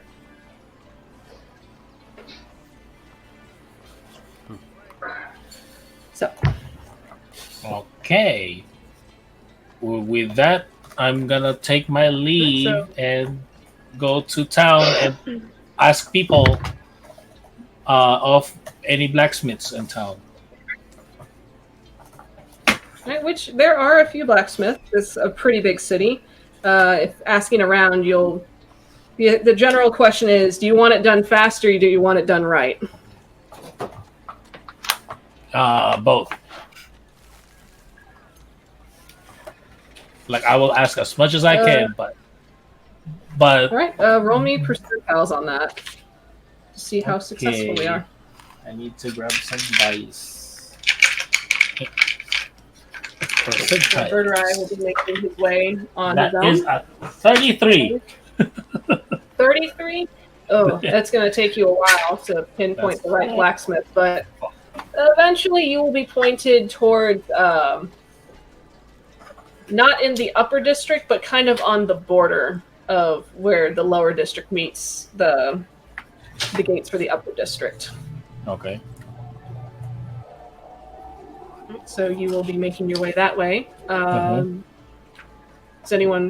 Birdurai doing this alone? Is anyone joining him, or is everybody kind of doing their own thing? Well, I mean, when Janva flipped up the one wanted poster and found the note, she probably would have pulled it off and I guess showed it to, well, if Birdurai and Greyson were next to her, just to... Yeah. Okay. So you two are shown the note on the back of the wanted poster. Is this like slam poetry or something?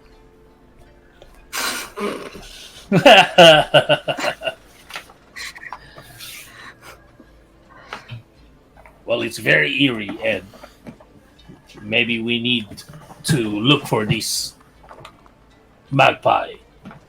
Paul.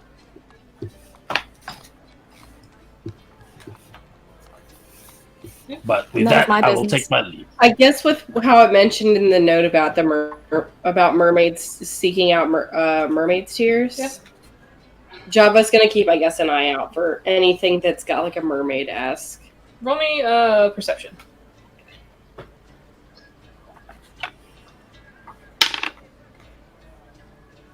$17? 17? Yeah. Okay. So as you wander around the city, you kind of, I guess, following more in Birdurai's direction, since he has a general idea of where he's going. You do, on your way, you see coming into view a tavern with a wooden sign of a mermaid painted on it, and it says the Blushing Mermaid. Java's just gonna kind of like look at the note, look back up at the tavern sign, look back at the note. Guys. Yes. Yes. Just gonna kind of like look at the note, just like, mermaid's tears, and then she's just gonna kind of point up at the... So Janva pointing from the wanted picture to the tavern, just to indicate that she's making a connection. Gang, I found a clue. She found a clue, guys. We got a mystery on her hands. Congratulations. Don't say it. Don't say it.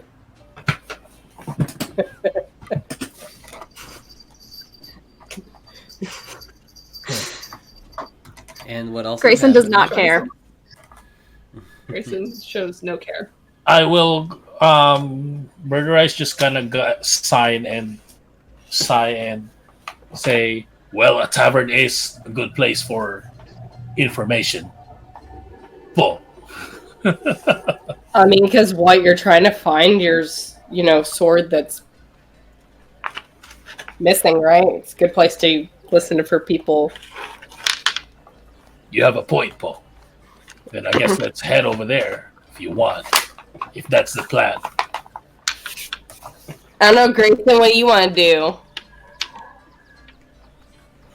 I've got someone I need to meet, Taverns are good places to meet people. so I'm going to go there. No, I have to. Don't worry about it.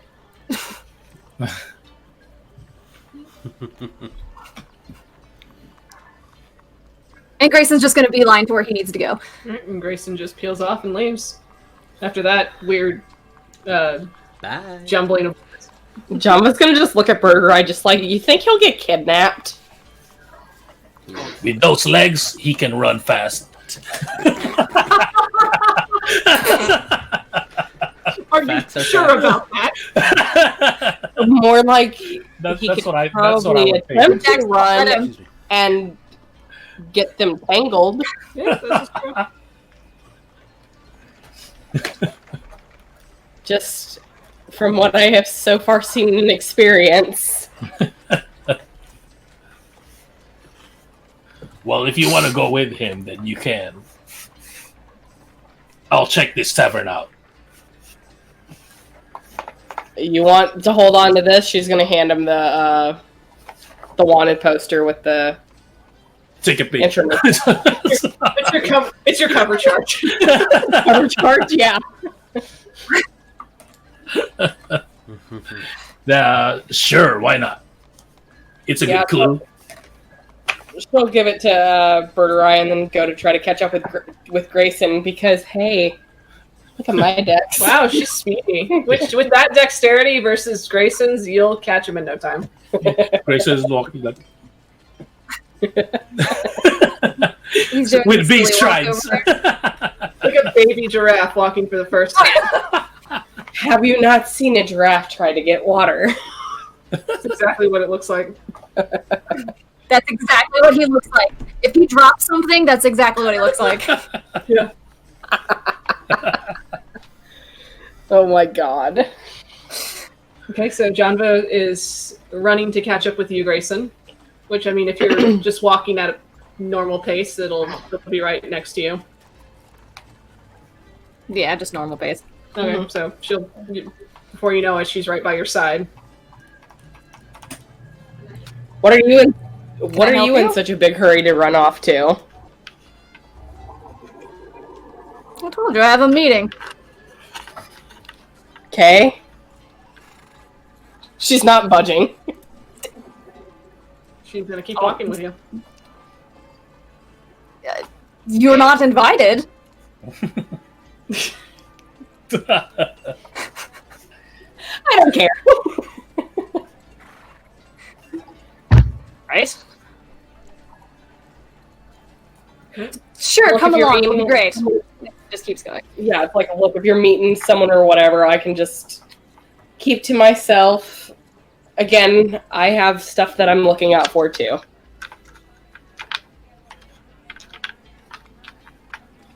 All right. Sure. So let's see who we start with. Okay. So I rolled even for Grayson, odd for Birdurai. We started on a 20. So Grayson, you are walking to the Elfstone Great. Tavern, as said in your notes. Which I believe is also, it's not far off, it's also in the lower district of the city. Which, following the main road, taking a turn here, taking a turn there, you will find the tavern as it is. I thought I wrote it down. Oh, yeah. A 2-story building, large and elegant, but it shows some wear to it. And on the door, in a kind of like a gold plaque, it'll say Elf Song Tavern, with little decorations of music notes underneath.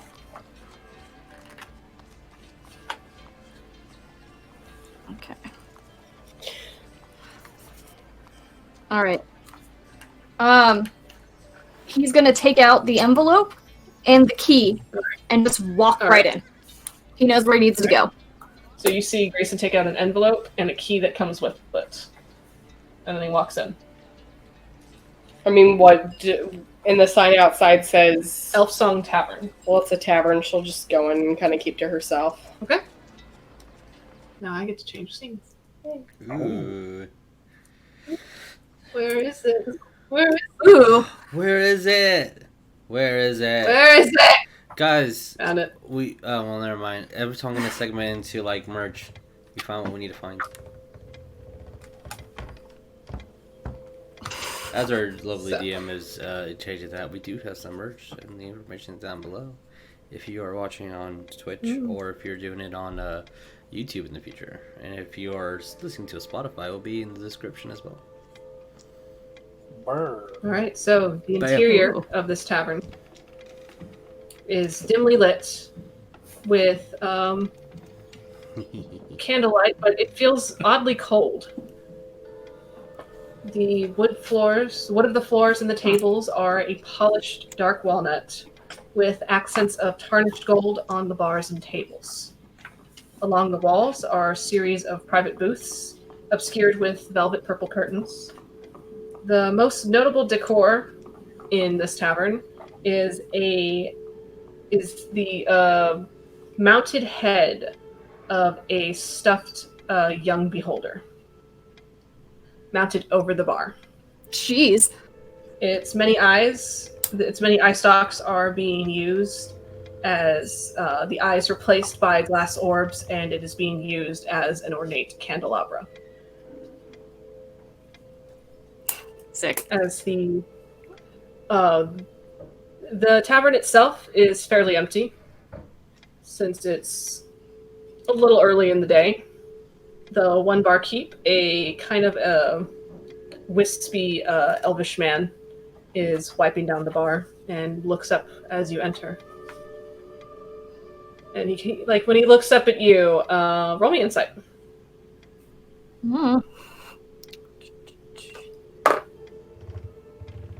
That is a 10.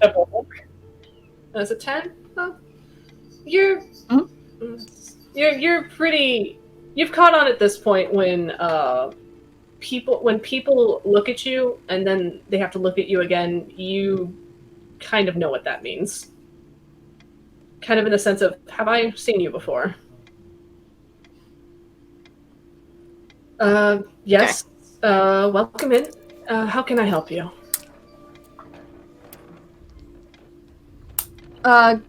Direct me to room 13. The room... I'm sorry, do you have a room?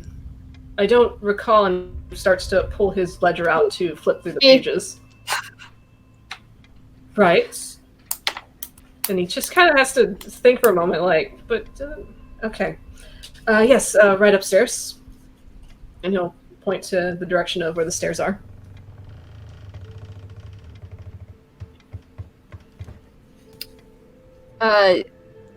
Greyson's going to...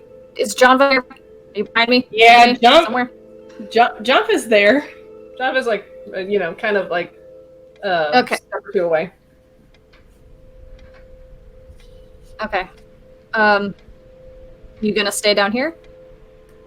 You want me to? I can. She's saying that she's kind of looking at that stuffed beholder like, oh god. Another thing to mention, because this is fun. As you're standing there kind of discussing among each other, you can hear the faint voice of a woman singing softly, but you don't see her. That's comforting.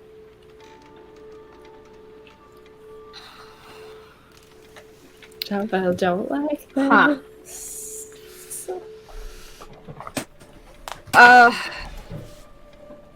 Would you Would you mind standing outside the door? Yeah, as long as I don't have to look at that. Yeah, she'll just... Yes, please. Okay. And he'll go upstairs. Janva, as you wait downstairs, the barkeep will go to you and just kind of with a small smile say, "Can I get you anything, miss?"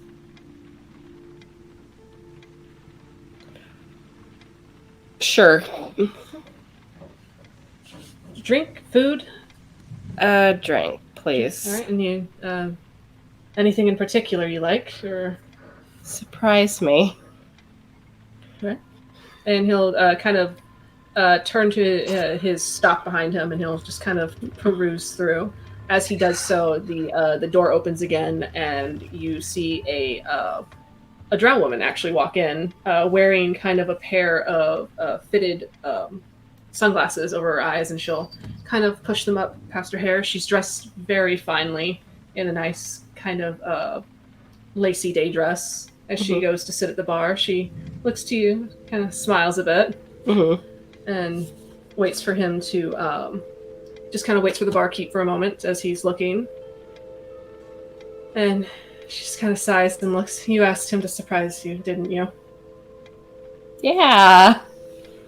And she'll just, Hubert, if you could just get her my usual. And he'll just kind of, oh, yes, ma'am, yes.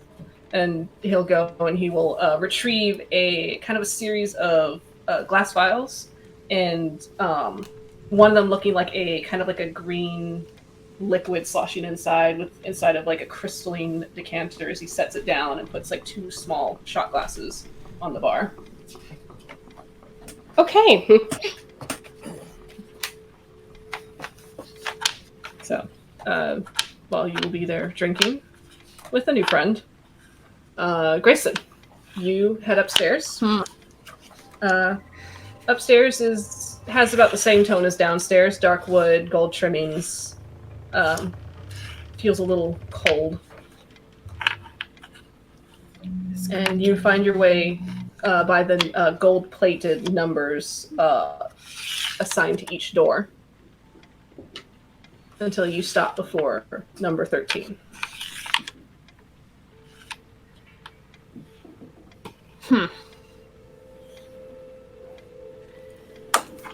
Try something.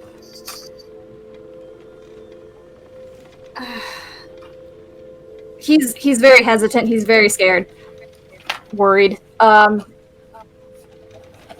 He's just gonna kind of take a big breath and then just put the key in and open the door. Okay. So you open the door, entering what is a bedroom essentially, decorated in purples and greens for sheets, curtains. There's a kind of a fur rug that lines the floor, a couple of fresh rushes, and sitting in a plush armchair facing the door with his hands just kind of passively crossed over his belly is, I mean, you would say the captain that you just saw was pretty big. So this guy's about up there, possibly same size, but not charcoal. This guy's blue. Broad-shouldered blue with dark blue horns that curl out from his head, kind of like a bull. As he sits, his dressed in kind of a his sleek jet black hair, half of it pulled back into a messy bun. He stands to greet you, and you swear for a minute his horns are going to hit the ceiling, but they don't. He wears nice leathers. They look recently oiled, and he stands to greet you on 2 black furry hooves. Well, this is a less than ideal circumstance to be meeting you, Greyson. I'm sorry, but who are you? I figures you. Well, you didn't see me much, but I was around the estate a few times. I'm Zevris. I was your father's personal guard.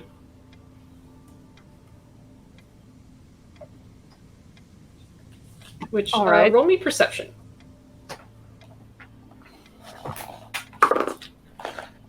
15. 15, okay. The plot thickens. All right, so just kind of taking in this massive tiefling, and just your eyes just kind of draw to the rest of the room just to try to get your bearings. You see next to the fireplace, it's unlit, and the room is very cold. And when this guy breathes, you could swear you see his breath puff in frosts. There is a large two-handed sword kind of propped against the unused fireplace. Edges of the blade, it's unsheathed, and the edges are kind of cut in jags to kind of look like you can slot blades in between. And as he stands there, kind of not sure what to do with his hands, you look in the cold lamplight. You see a glint from his breastbone, and you see that he has a silvered ring around his neck, and the ring bears the Tataric crest, which, looking, that is your father's ring. Oh.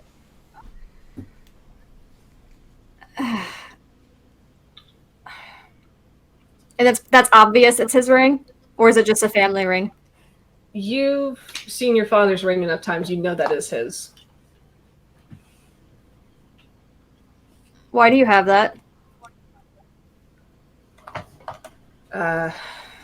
And he his hand goes up to kind of grab it protectively, and then he stops and just kind of nods to himself and drops it. And it's like, look, I tried to find you sooner, but to be honest, it's like you disappeared off the face of the earth. I'm here on your father's behalf. And he's trying hard to find his words as he's, looking at you, and judging from his expression. Oh, did it not loop? Damn it. Every time. Curses. Loops. Curses. As he's trying to find his words, and as he's looking to you, you are you are insightful enough to know that anytime you're mistaken for your father, you know what it looks like when somebody looks at you that way.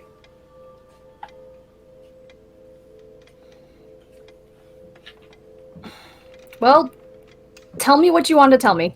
I'm here. Right. And he'll just kind of gesture to the chair. Would you like to sit first? I can get you a drink. This might take a while. I don't care. Just out with it.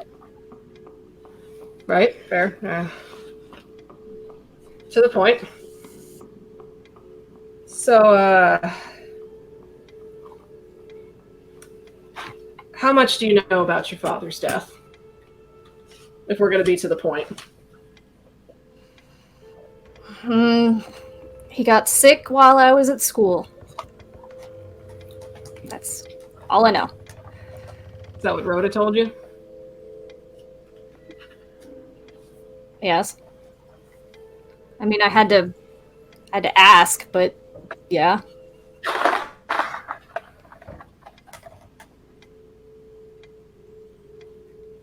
How long had it been since she, I guess, when you learned the news?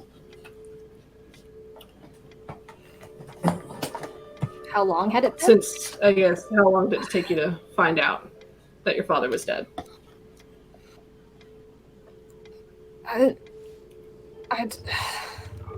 I graduated, I came home, and after a few days, he didn't contact me, and when I finally asked, he kind of shrugged it off and say he died. And she never told me.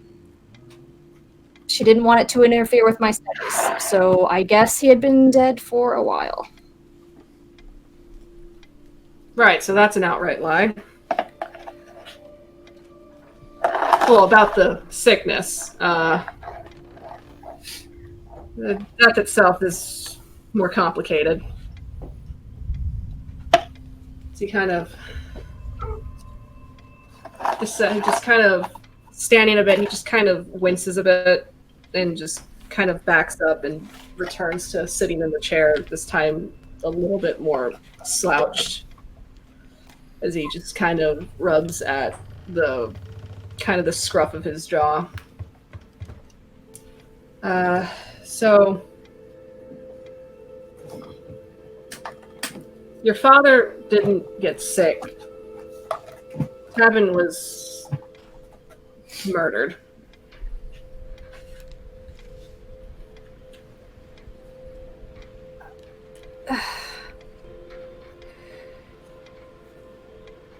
By who? That I don't know. And he just kind of stops for a bit and it's like his attention is pulled elsewhere as he kind of looks like towards the middle distance.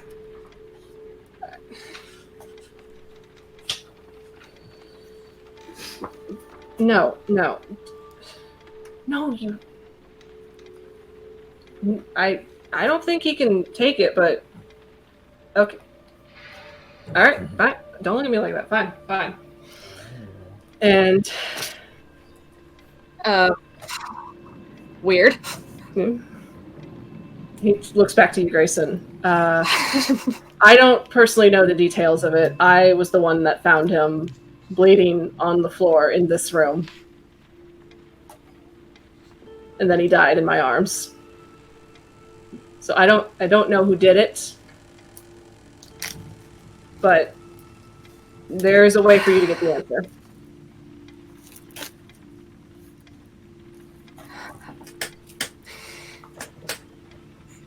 Why would I bother? He's dead.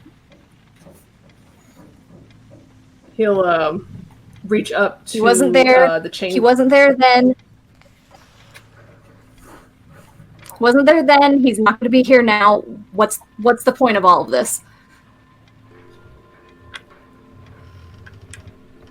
It's funny you should say that. Because there is a way for him to be here now.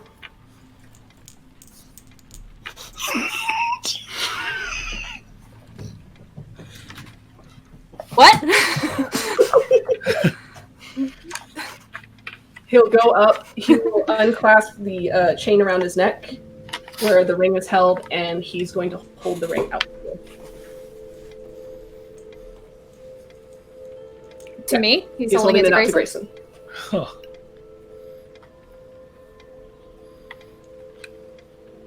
Hesitantly, he'll take it? You might need a bit with it. I'm scared. Took me a while to figure out its properties, so if you kind of sit with it, the answers will find you.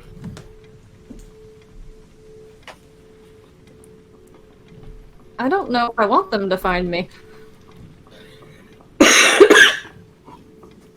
Let's just say it's always been the plan to have you find this moment.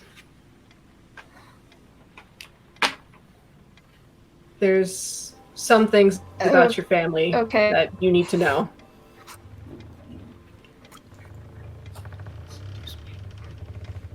Do you care to enlighten me on any of this? It's not for me to say. As much as I would have loved to be a part of your family, I was never allowed.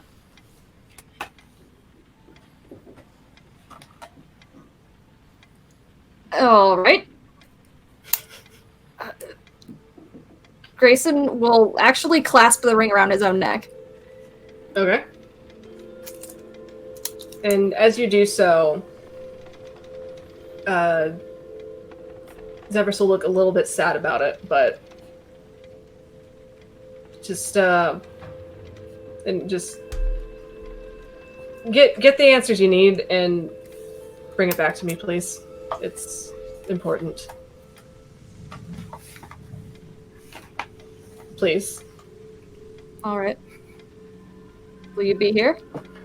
I've got nowhere else to be but here. This is my last job for him. For now.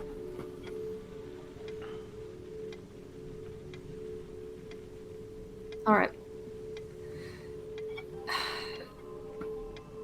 Can I ask one more thing? Sure. Why would my mother lie to me? What's on your mind, Grace?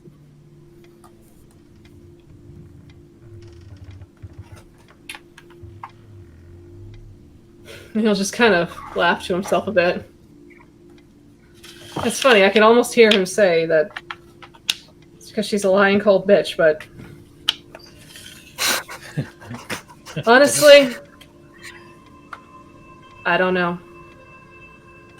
She may have had her reasons, or maybe there's something more to your mother that you don't know.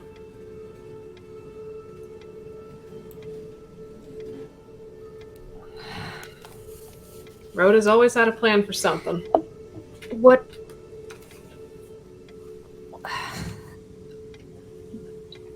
do I do now? If I leave here, where do I go? I can't go back. Then don't go back. What brought you here, other than the letter? I'm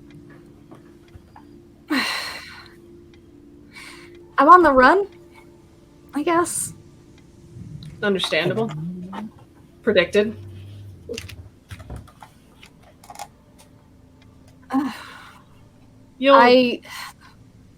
The last thing I remember is I was walking home one night.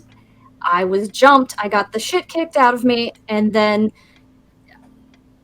I don't remember anything after that.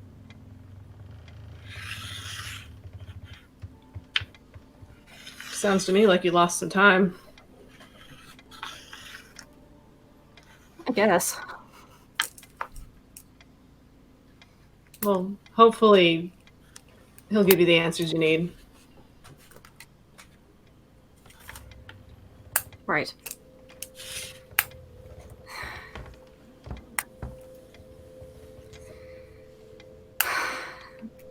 All right. And Grayson's just he's gonna kind of stand there for a moment, and like he's just gonna hold on to the ring and just kind of like spin it, kind of like what he does with his own. And then he's gonna make his leave. Okay. So as you're fiddling with it, roll me an Arcana. That's fine. That's a good stat.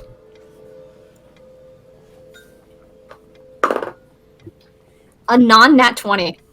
15 plus 5. 15. Okay. Dirty 20. Which, I'll take it. this ring, I mean, it's your father's ring, and when Zevers handed you the ring, you felt an air of coldness to him, but when you hold the ring yourself, it feels warm. It feels like it feels like it would when your father has recently worn it and then takes it off for bed or something of the sort. It buzzes with an energy to it.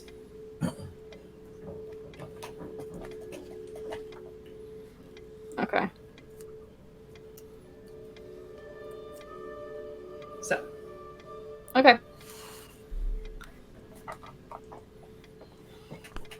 where do you head now that you have the ring? I am just gonna head back downstairs and meet up with Janva.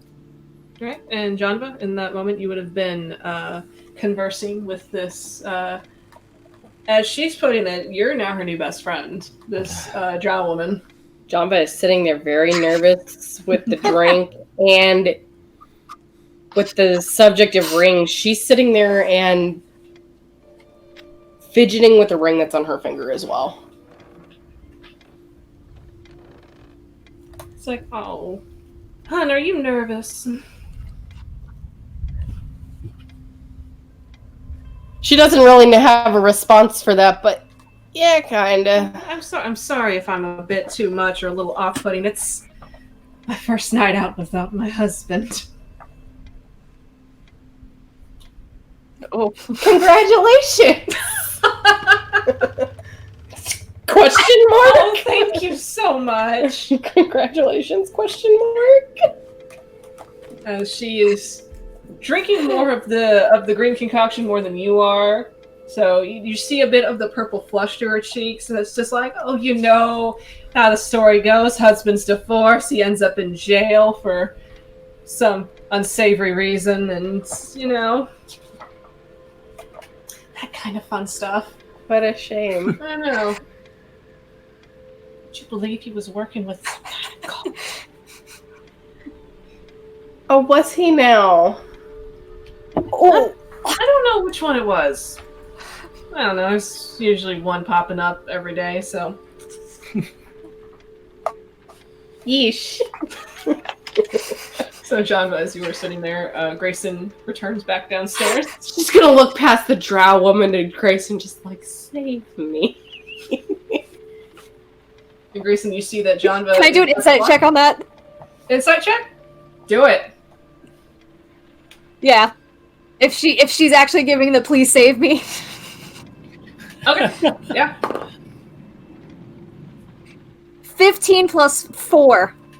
God save her right now. Yes. Please. You, with your experience of being in awkward social situations, you know the face. Please help her. Come along, dear. We have to leave.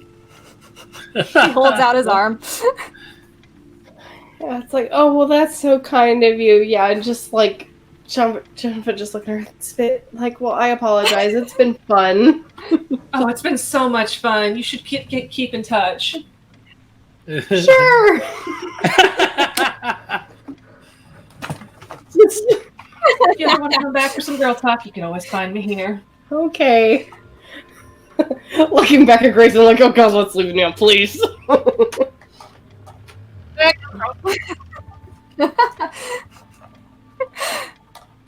Yeah, we just bolt out of there. So you get the hell out of Dodge. Okay. Wheeze. So leaving the Elf Song Tavern. What do you do now?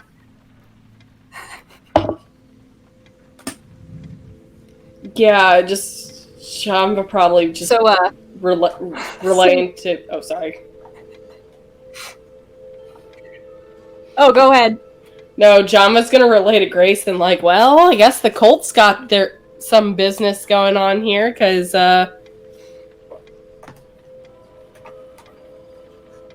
my new friend talked about how her husband was apparently involved in a cult. Oh, which the name you would have been given would have been Eleanor Celine. Okay. Well, as Miss Eleanor put it with me, just her husband was arrested for being involved with a cult. Oh. We should leave. Then. And he puts his cloak's hood up to try to like hide his head. Okay. You see Greyson trying to make it Like very nervously, he's like, "Oh shit, we gotta go." So you see him trying to make himself as inconspicuous as possible. Yeah, and Janva even looking at him like, okay, look, I know I've been asking. I've been asking this a lot. Are you okay?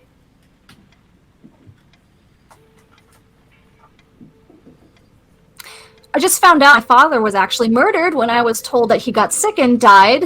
A cult is after me, and I might die if I leave Baldur's Gate, or if I stay here, or if I go home. I'm great. I'm sorry, the cult's trying to what?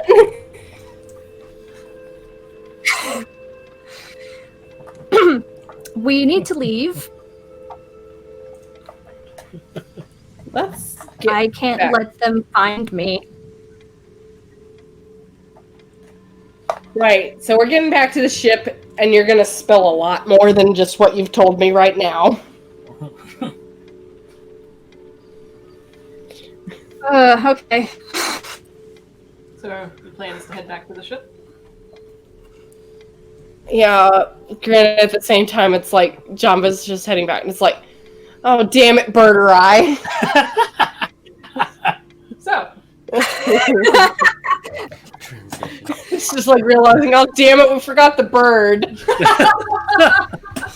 Shit! How could you forget a bright red bird? He's fine. Well, he's like a homing pigeon. He'll find his way back.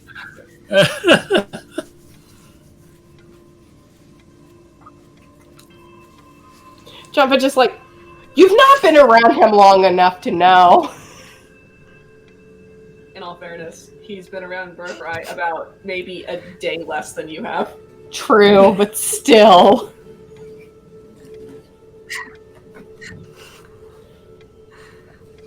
He's fine. Janva just like, you don't split up the group! Split up, gang! So.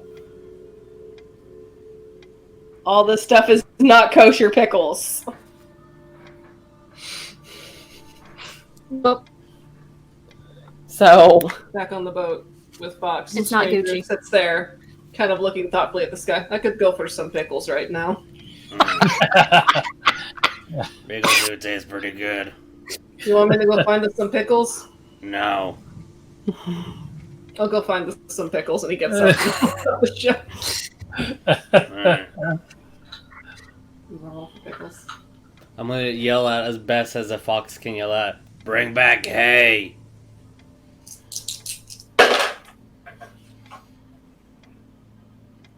Okay. It's an 82. He'll come back within...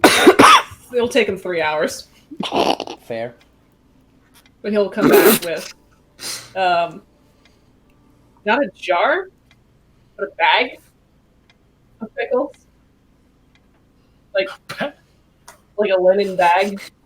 a It's burlap dripping. sack. Ew. It's a burlap sack of pickles, but it's dripping. Ew. Yummy. He has the You hay really- in one hand. He really wanted some pickles. Lovely, I lovely. found these, and then I found this on the ground on my way back, and he holds out like the fistful of hay to you. I'm gonna feed Spud some hay. As you feed Spud some hay, it just, with your communication with Spud, do you expect me to eat that? You'll know where it's been. What do you want me to do? I'm gonna go get some oats maybe in the morning.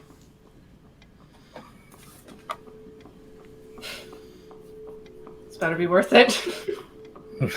Hell, look at him. I'll fucking eat it. He'll eat the hay reluctantly, but he will. As Stranger fishes a pickle out of the burlap sack, and he just kind of looks at it, and he tries to like rub the lint off on his coat, and then he eats it. Yeah. Lovely, lovely, Just- lovely. The crispest sound too. Have the kobolds eaten? I know we bought like 5 gold worth of rations, but I don't know exactly if it survived or anything. The rations probably would have been on your person.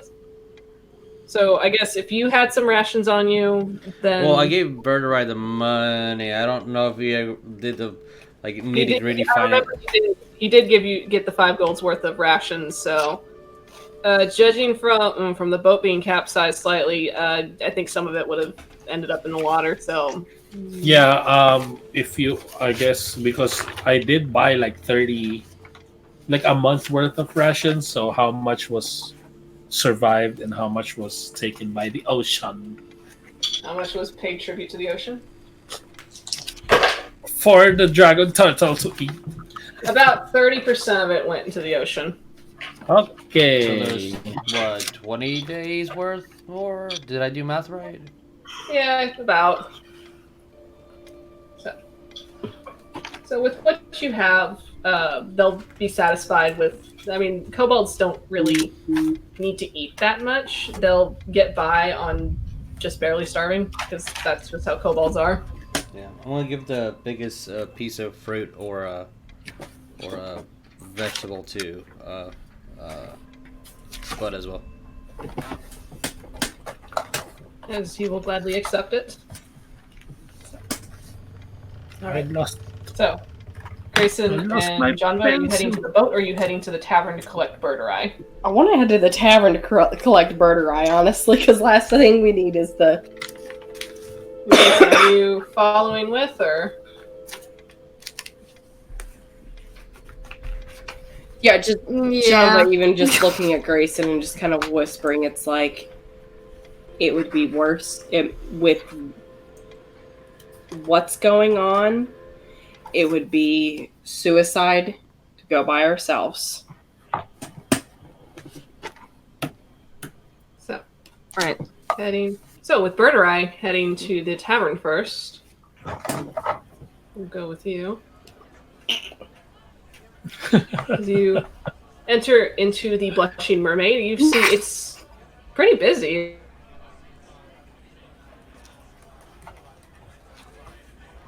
People drinking. Oh, hey, Jeremiah, don't freeze. No, everybody froze. No, we're not frozen. You're just frozen. Refreshing your page, sir. Okay, I'm back. Hello. Hello. So, you enter the Blushing Mermaid. You find it to be a rather boisterous little tavern. Not the cleanest, but you know, has a lot warmer reception than the tavern that you have no idea that Greyson and Janva went to. So entering in, you see quite a few tables taken up, mostly by sailors. At the bar, do me a perception as you enter. Let's see. Perception. That is a 13. Perception. 13. Okay. So you see varying sailors of varying races. You've got a couple of dock workers. Generally, you're going to see a lot of a mix of humans. You see half-elves. You see a lot of dwarves. A good portion of dwarves. And one or two tieflings and maybe like the odd dragonborn. At the bar, though, if you choose to approach the bar, do you? Yeah. Yeah. That's where I get info. Okay, so you the bar at the moment is empty. You don't see the bartender. And How tall is this bar? there's stools, so you can hop up on them. Okay. Burbo can't do that. All right, so heading to the bar, you see that the bartender is not present. Okay. Bell? Is there any bell? There is no bell. Okay. Like I don't see anybody, not even at the bar. No one's there. I'm gonna say with the 13, there's the bar, and then there's like a kind of like a half tarp that hangs over the doorway that heads back into the kitchens, and you do hear sounds of working in the kitchens. Okay. Hear pots moving back and forth. You hear the occasional shouting. I put that ticket up 2 minutes ago. Why the fuck isn't it done yet? Okay, Jeremiah. Oh, too real.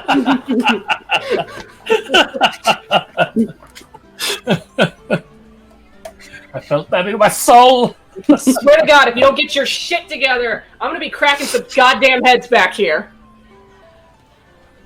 Okay, that's very loud. It's a very loud, kind of like a raspy, booming voice of an older man. With it has a little bit of a drawl to it.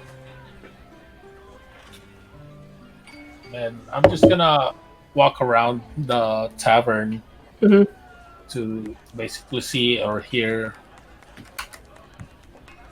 things about pertaining to the note.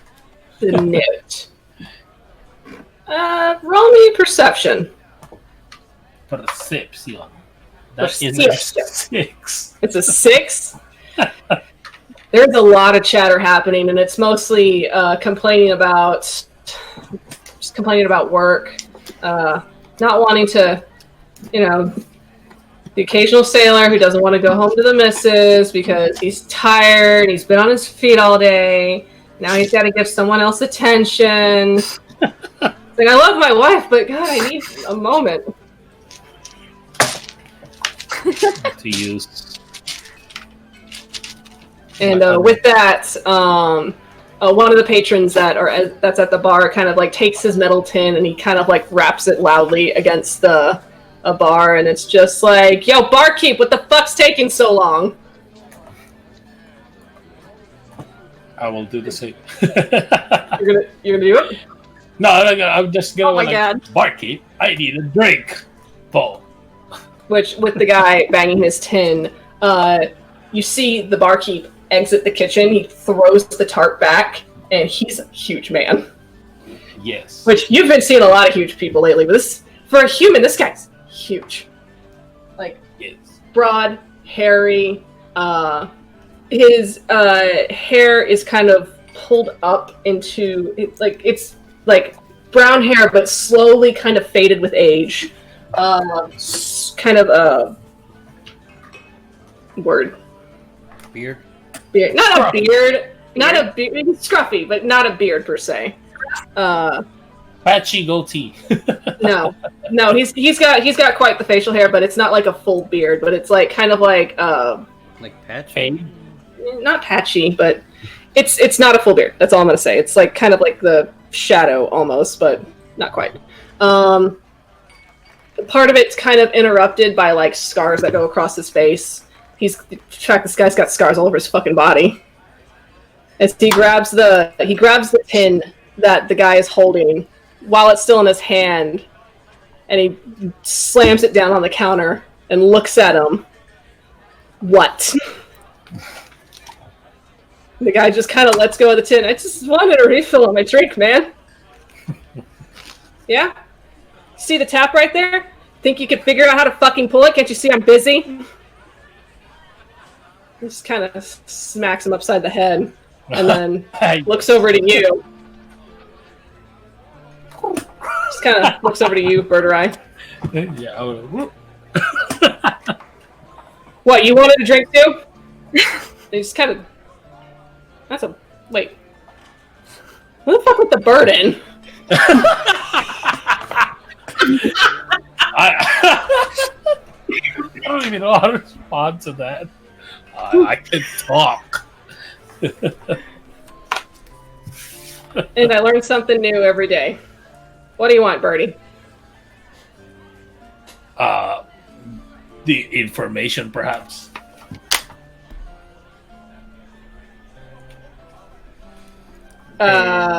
Usually I'm not the guy to talk to for information. But, yeah, what do you need? You want a drink? You want food? I will describe Le Sword first. Le Sword. Alright, so you describe the sword to him? And the very small information of tall glasses human, golden glasses. Halfway through you describing the sword, he's going to kind of hold a large hand out and just like, yeah, sword's not my expertise. You wanted a drink, right? Sure. Okay, and he'll just be like, it's gonna be... let's start with 4 silver and see where that gets you. Okay. Then I'll give him money. No, you pull out the money, he's gonna be like, not to me. And he just points to the empty spot on the bar next to you. Put it there. Okay, then I'll do that. I'll You do that? He goes, he gets 2 tankards, he fills one for you, and then he fills the second one, he puts one in front of you, and then he puts the other one by the money. Okay, that's... I'll look right over there. Do I see anything over there? Roll a perception. Come on, cow dice. Are you gonna work for me? Oh wow, that worked for me. That's a 19.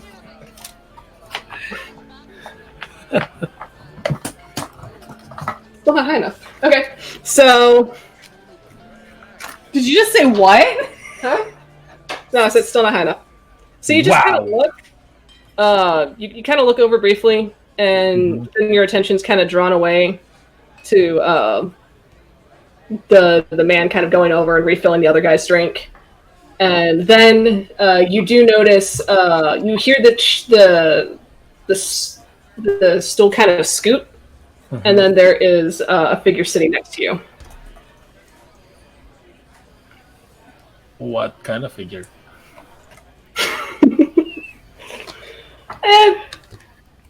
Kind of a little bit smaller in stature. I mean, he's tall. He's bigger than you, but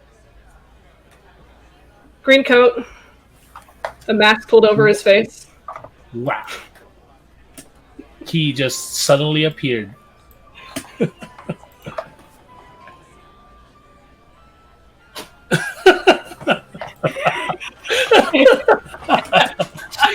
Was he dabbing? You never saw it. You didn't roll high enough. You didn't roll high enough for it. Okay. So, does he have red eyes or green eyes? That's a question. he has the normal colored eyes. As he... So, my friend tells me... Well, when he says friend, he says friend for some reason. Yes, wow. Okay. I told you were looking for a sword. Yes, a sword. Beep. Phone.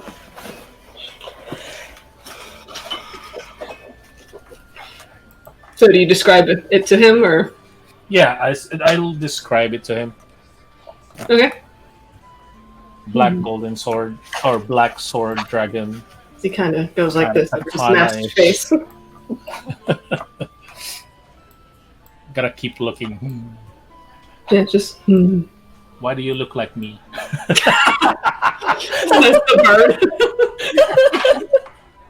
Oh my god. Only one person had that sword that I know of. And I haven't seen him in a while. Do you know the person? Do you know the name? Point to the picture on the wanted poster you were holding. You wit. No, that's what Jeremiah says. The plot thickens. And the plot thickens. Do you know the person's name other than Magpie? Or That's like asking if the magpie knew what my name was other than Carabao.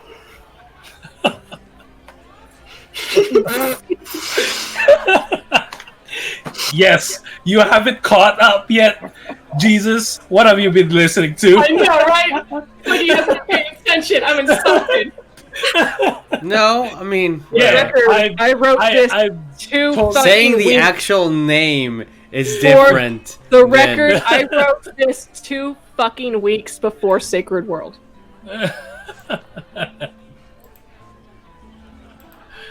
Yeah, and Somebody ask what the bartender's name is. no, I know what the bartender's name is. I don't know what. I mean, I can't imagine. It's not like he's wearing a name tag. Oh my I don't know where all these lord. characters keep coming from. These really good I don't ideas. know. I don't know. I don't know what. Fantastic ideas. It's like an alternate timeline.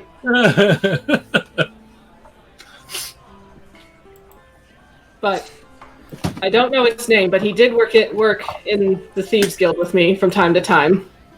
Mhm. You still look like me. Jeremiah! I'm trying to be serious. And then, do you know where he's? Do you know his location, Paul? It's weird. It's like I'm talking to myself.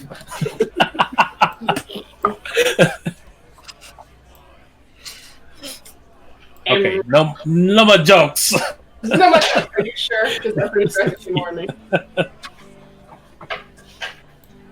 Well, normally whenever we conduct business, we meet here, but I think he likes to stay on the fancier side of town. So he's a rich boy. Maybe. Paul. I know a certain rich boy, Paul. He'll take his drink and he'll say a small bonsai as he drinks. Yes, perfect. Maybe you should ask your friend. When? Rich boys like to stick together. Checking on bonsai. This is birch.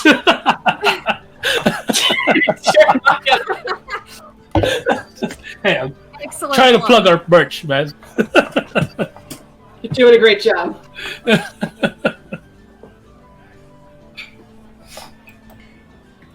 Well, thank you for the information. But I have one question. Since when have you been sitting right next to me? I never saw you, Paul. I thought this bar was empty. What's that over there? What? What? Roll perception? That's very low. That's a 13. You turn back around. Oh god, he's gone. Did Wow, he what a dab sneaky before he boy. left? Not that Never Birdurai saw I saw, but there might have been tiny. What a In the sneaky dream boy. reality. Oh, wow. So, Yeah, I'm lost for words. I'm sorry. with your information that you have been given, Mhm. what do you do now? As I'm going to say by this point, yeah, okay. Yeah, I was with information that I got. I will call for the barkeep, ask for bread. You want bread? What kind of bread do you want? I've got rye bread. I've got this really nice enriched bread. I've got I've been working on this sourdough. It's really nice. You want to try some of that? I'm a bird. I like bread. Don't feed birds bread. I will bring you every fucking piece of bread in this establishment. You I have precious boy. money. Where's the board? Where's the bread?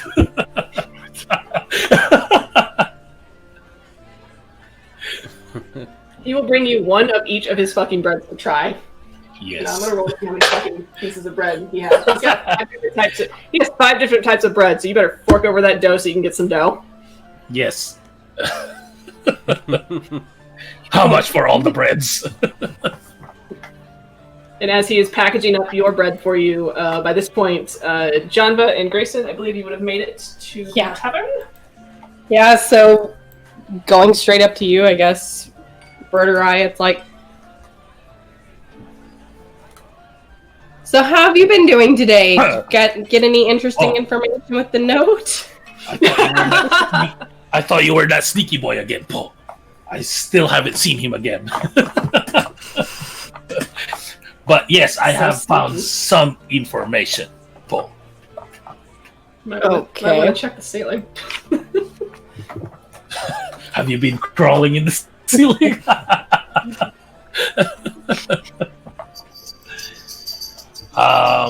Well, I will point at the. I will actually. Oh man, I don't have a dagger. Never mind. I will point at the poster very intently, very hard. That almost kind of hurt my finger. Aww. Because I'm not kind of happy. This guy has my sword. And I will look at Janva with that. Okay. So we find this guy then. Like, I'm gonna find him. I don't know if you want to tag along, then yes, but I will. He is in the upper town of place. He's a rich boy. You, leggy human. You're a rich boy, right? Yes. Do you know this person? Are you insinuating we all hang out together on weekends? Yes. I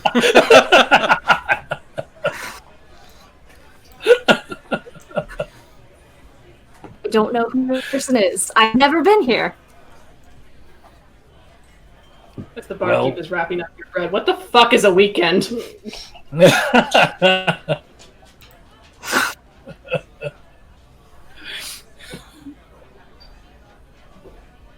Oh, how much for all this bread? Think how much bread is? God damn it. Actually, John will be nice. copper. John was just gonna be. Give me 5 copper and call it a day. Okay. Here's a gold. Yeah. Put a gold in the Jeremiah's like, here's a gold. Yeah. He picks it up. You think this is a fucking charity? Oh, I thought this was How a much copper. does it change with this? I thought this was a copper. I'm colorblind, Paul. Saying that, I don't know if he'll gonna believe me or not. Yeah, roll deception. Yeah, okay. God, what? It's an actual one. Oh, well, I was gonna pull up West's stats, but now I don't have to.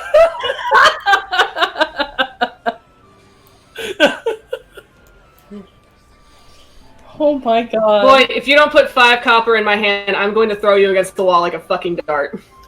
I don't have change. I only have silver. Greyson's gonna flip his hood down and just give the guy the copper. God. I'm having Greyson? nervous sweats. You kind of cut out. Greyson's gonna flip down and then just give the guy the copper and just be like, whatever. Thank you. Humans really do understand each other. And then I'm gonna look at the big boy. Is he even a really human? That's a tall guy. As I drop all my Janva just looking at Birdurai. Janva just looking at Birdurai like, anyway, we got a bigger problem. What's the bigger problem? Well, apparently cult-related activities are going on here in this town. I still want to find my City. sword. Understandable, and thumbs over at Greyson. Yeah, we're definitely going back to the ship now and discussing that. Well, I think that is the best idea to actually reconvene with everybody and tell them information that we have found. Agreed. I guess. What are we gonna go in agreement to start making our way back to the ship? Yeah. Then, Do you head to the main ship or do you head to the SS Spud? I mean, I know while we're heading that way, Janva's keeping an eye out too, just for anything that looks suspicious. Okay, roll me perception.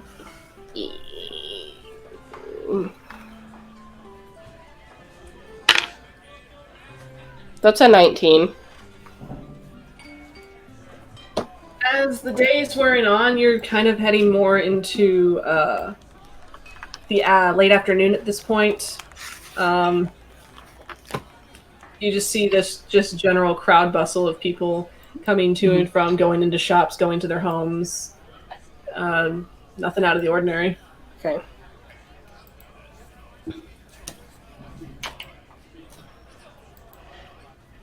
Alright.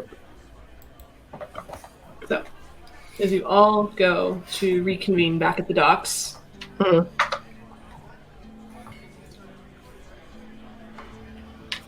we're meeting on the main ship or with the SS Spud? I'm gonna go to that. Birdurai is gonna go to the SS Spud. Okay. If I guess we can do that. Okay.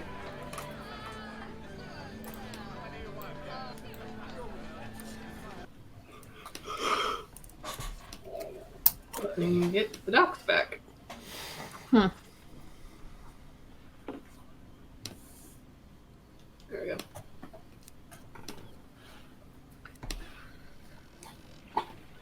All right. So heading back to the docks, Spud, you will see. Spud's got a team.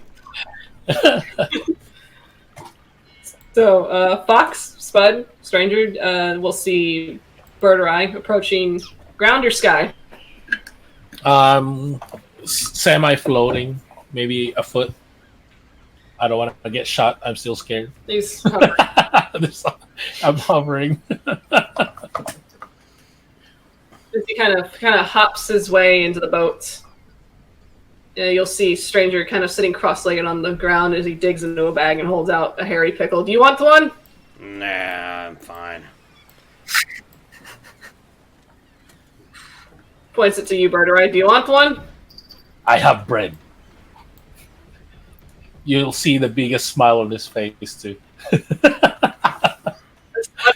His smile. I don't know how. I don't know how birds smile. Well, actually, what you would be doing, because this is a great thing about birds, you'd be doing the little fluffing chops where you're like the fuzzies around your beak just kind of floof up just a bit. Yes. A bird is happy. That's how you know a bird's happy.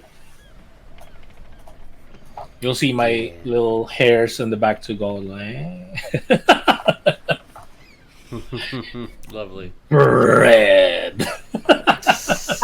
As you hold out your sack of bread, and Spud just kind of flops his way over and just sticks his nose at it.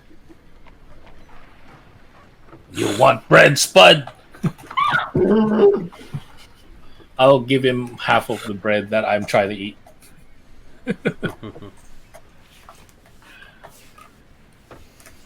Spud looks to you, Fox, before taking the bread.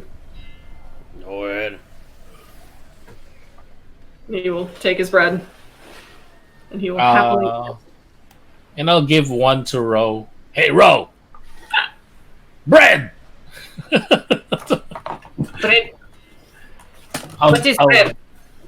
I'll give him half of it. What is bread? This is bread. And I'll show it to him. Kind of holds it, kind of like taps his claws around it, kind of squishes at it. It's food, Paul. It's not hard and feel like rock. It's not rock. It's food, Paul. I mean, he's saying that it's not like the typical bread that he's had to eat. It's just, Oh. It's delicious bread. He will kind of tear it, and seeing the part of the crumb just kind of stretch and split, and it's just like, and then he starts to eat it. Yes, devour it.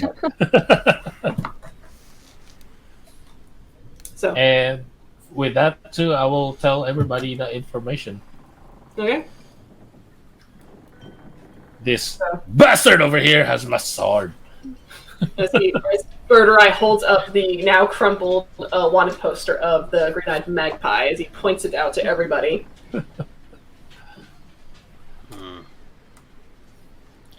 Janva just being like, and apparently cult activities are going on here in this town. Oh yeah, that too. And But apparently this guy has my sword. and apparently someone looks over at Greyson. Mind telling me why they want to kill you?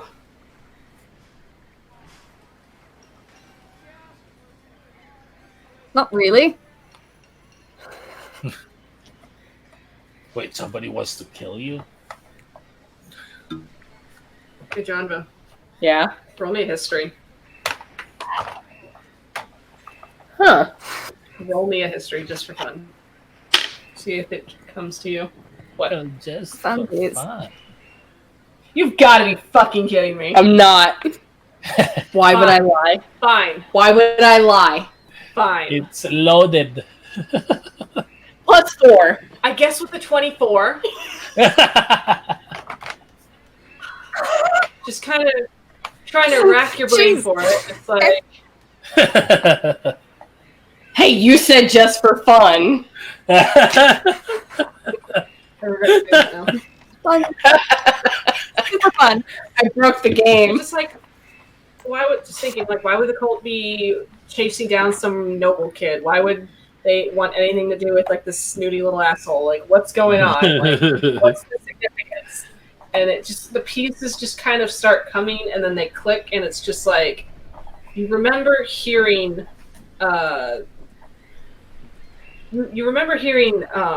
specifically, Galvin mentioned this to you, the Blue Worm speaker, about how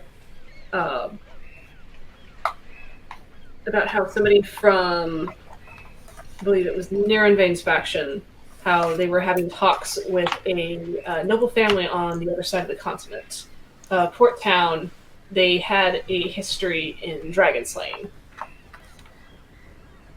Like a history where there was one family member was a historic dragon slayer, and the cult was working to try and either eradicate that family completely or find a way to get in their heads. Okay. So that little factoid just kind of clicks with you. Mm-hmm. Probably having Janva just look at Greyson and just kind of like, she's going to narrow her eyes at him and just be like, you're from a noble family.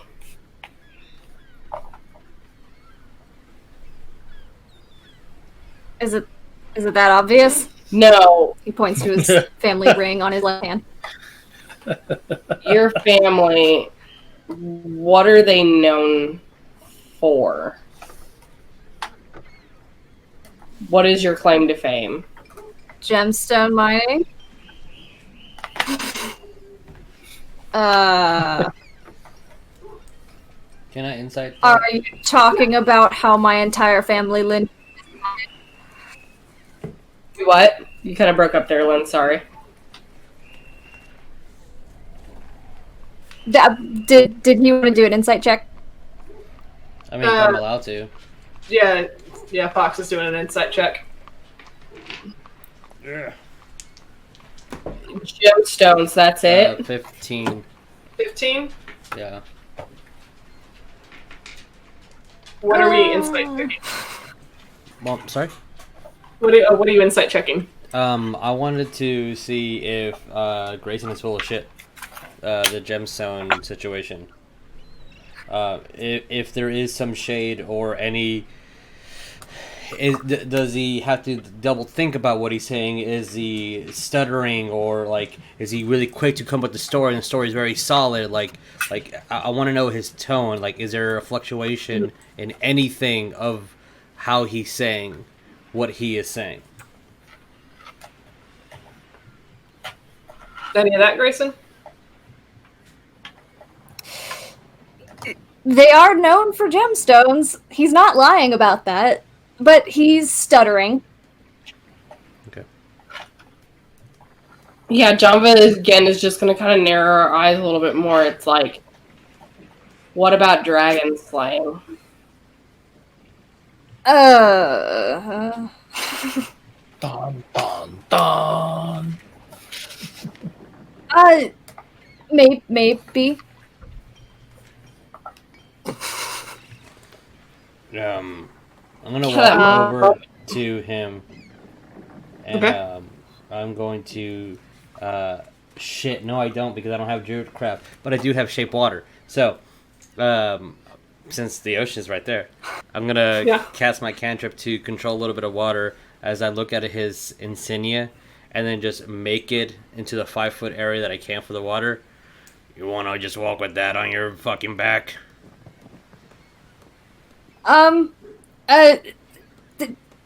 Sure. Okay, fine. My family was known for slaying a dragon. My great grandfather, and my entire family is knighted, and we. It's none of my business. It's not. I'm not a warrior. Yeah, Janva's gonna just kind of like stop, and it's like, no, but you're. It's enough for the cult to look at you and consider you a threat. Mm-hmm. I just read books. Yeah, but that ring on your finger ain't really, give them a happy fucking message.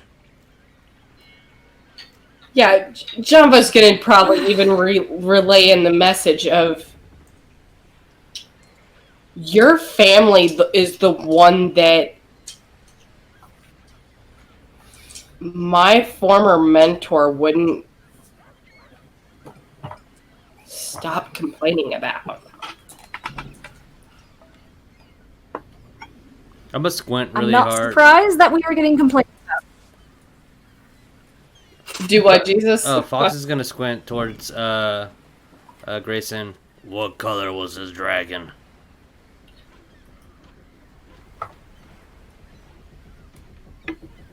Do I know that information? DM? Roll me a history, Greyson. Okay.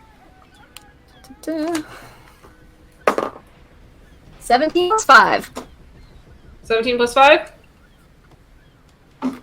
You would have known that it was a white dragon that would have been terrorizing the area that your family had come from.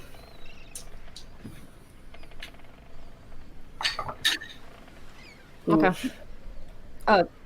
White dragon. Alright. That's good. Yes. Janva's gonna move and sit down a little bit. So, the city is underbelly or whatnot. Might be after you. We need to go. Did Birdurai explain the thing about or anyone about the mermaid tears and all that jazz? Or did you just? I would have, because that's what I said. That okay. Just what want I said about. Don't want to meta, you know. Yeah, I gave all the information that I had. Well, if we're gonna go up against the city that worships the bitch, might as well be prepared. Let's get this haggy guy. Get your sword back. Be better prepared for what's ahead. Also, no one needs to go out by themselves anymore, especially Long Leg Boy. Spud would snap him. Or the cold gets him. Janva will even throw out, with the fact that the cult has activity here in this city, makes me wonder whether or not if they're going to attempt to target this town. City. Excuse me, city. If It's a city. It's a big I'm one. sorry. No, it's okay. I'm like, it's a massive city.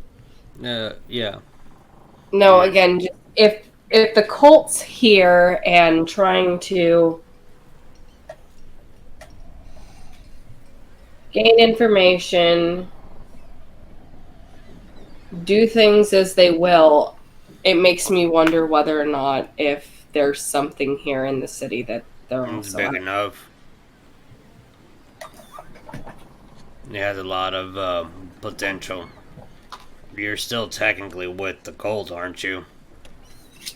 You still know their ups and downs. I think that's new information for Greyson. Oh yeah.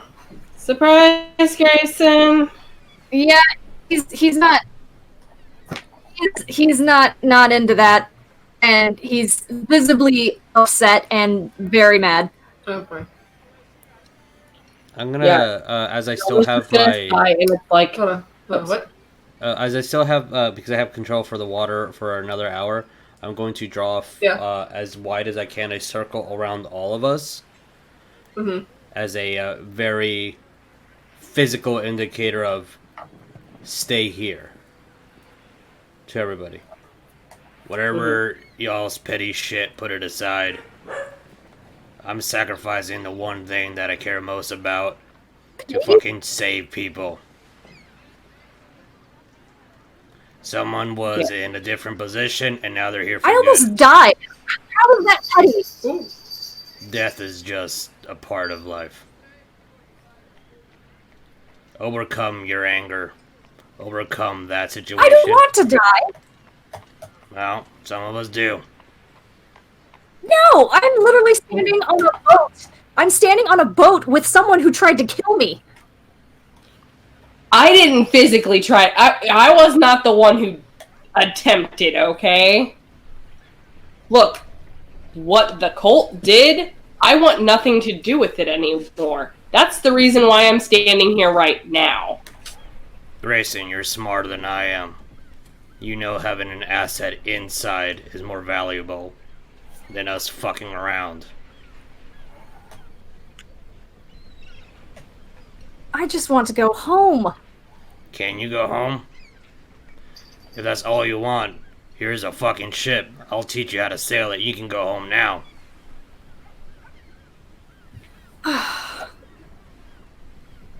Or use those fingers. He starts magic. pacing the circle. Use that magic you have. That is extremely impressive. And it helps save some lives. Too fucking old for this shit. Yeah. Janva's gonna even just kind of look at Greyson like, look. The cult's after these masks. If they get their hands on all of them, I'm scared it's going to do something that's gonna pretty much bring hell to everyone's front door. I'm gonna walk over to Ophelia. Wait, you're not on the ship, right? You're still with the big ship? Chat. I was on the big ship, but if I saw both of you over there, everyone going to the other ship, I would have gone over there. DM, is that cool? Yeah, that's fine. Essentially, when everybody was convening, if she saw activity heading towards SS Spud, then her and Yuliy would also go. What's your connection to your patron? How strong is that? Can you convey anything with the elemental powers of the sea to try to get any information to give us a slight edge on the dragon bitch? Well, the dragon bitch. Yeah, about that. I tried it a month ago, and The suspense is killing me. No. I was like, it looks bad. It was 1, 2, 3, 4, 5, 6, about 6 suns came and went, and then I saw the big witch, the 5 heads. You saw 7 what? Sorry, one more time. She so essentially she would explain her vision. She saw the city of Baldur's Gate. Oh, she was like looking over the whole city, and she saw the sun pass by 6 times before she saw the shadow of a 5-headed dragon. So that's what she would convey to the group. We got 6 days. If we're lucky, yes. Alright. Don't split up more than less than 2. 2. 2 should be good. Keep that ring hidden. We need to get this boy a sword.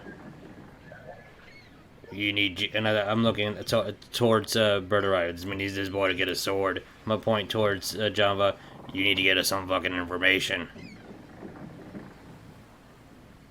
And then I'm gonna point to Yuliy and Seth. You got a big ass pirate crew. They got some muscle. We can use that. My crew, but yes.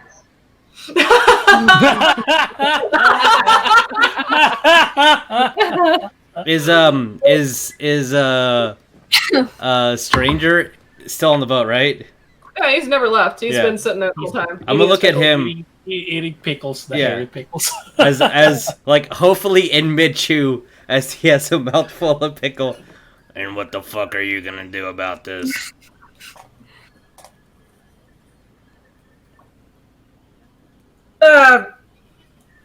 I'm here to watch, listen, and wait for the end of days. Why? Why are you waiting? That's what I was told to do. Who told you? Mother. Did you say mother? Yes. Which mother?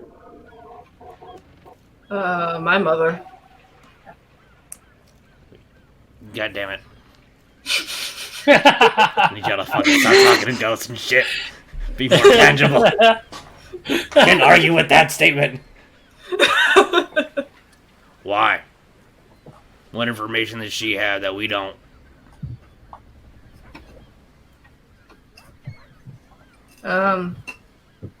Well, the longer I hang around, the more I learn. And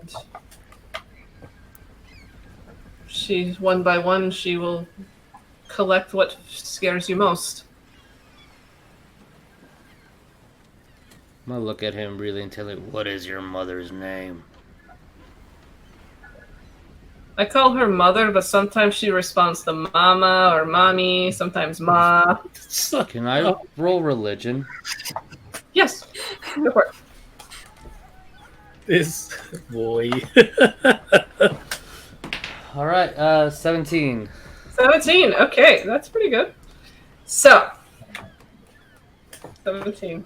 Is it the Raven? No.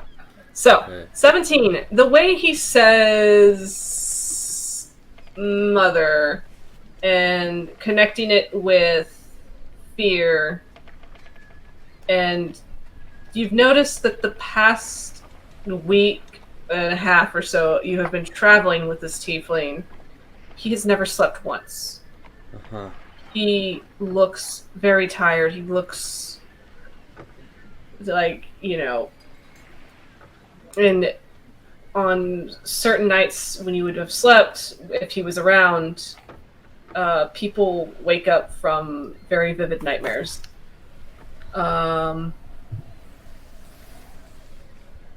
Ophelia and Janva, would you have explained your one dream that you had to everyone? Yes, Janva did. Okay. I think I was trying to counsel them to not let Tiamat get into them. Okay. Yeah, But that was for a different reason.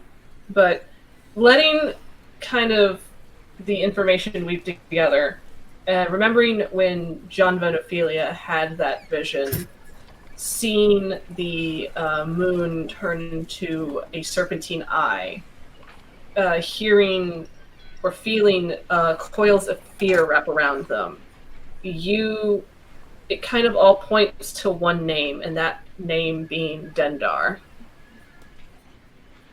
Not where I was going. Ooh. Okay.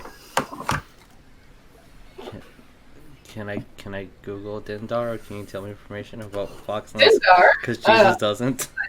Sure thing, Dendar. It's my favorite. Oh, Dendar. I love Dendar. This is just Vic gushing about Dendar. That's why I always have a fucking warlock that's under Dendar. Is it the Star Lady? It is the Night Serpent. Dendar is yeah. She is the Devourer of Nightmares. Devourer of Nightmares. Yeah, waiting for essentially, in a way, kind of like the end of times. So like Ragnarok. In a way. I'm gonna find her. She's in this book and I know it. Okay. It's Faerun, right? It was under the Faerun Pantheon, yes. Okay. From Fox's possibly limited information. Excuse me. Would he conclude, or is this like going out of the spectrum that he's stranger is just waiting for the end times because that is what his deity, for whatever reason, is explaining to him? I will read you Dendar's passage in the Sword Coast guide. Okay. She is the Eater of Worlds, is said to be the spawn of the first nightmare, devourer of foul visions, and harbinger of the end of the world. Her warlocks frequently dream of Dendar's hiss and the dry rasp of her scales when they first realize their potential. Okay. So you knowing her presence in this grand scheme is not a good one.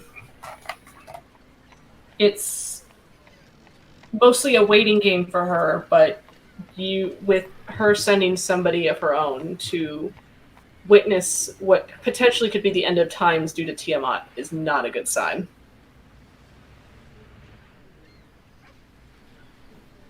He's out of the circle, right?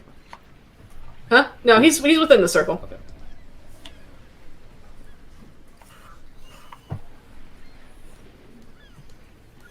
So I'm gonna approach him very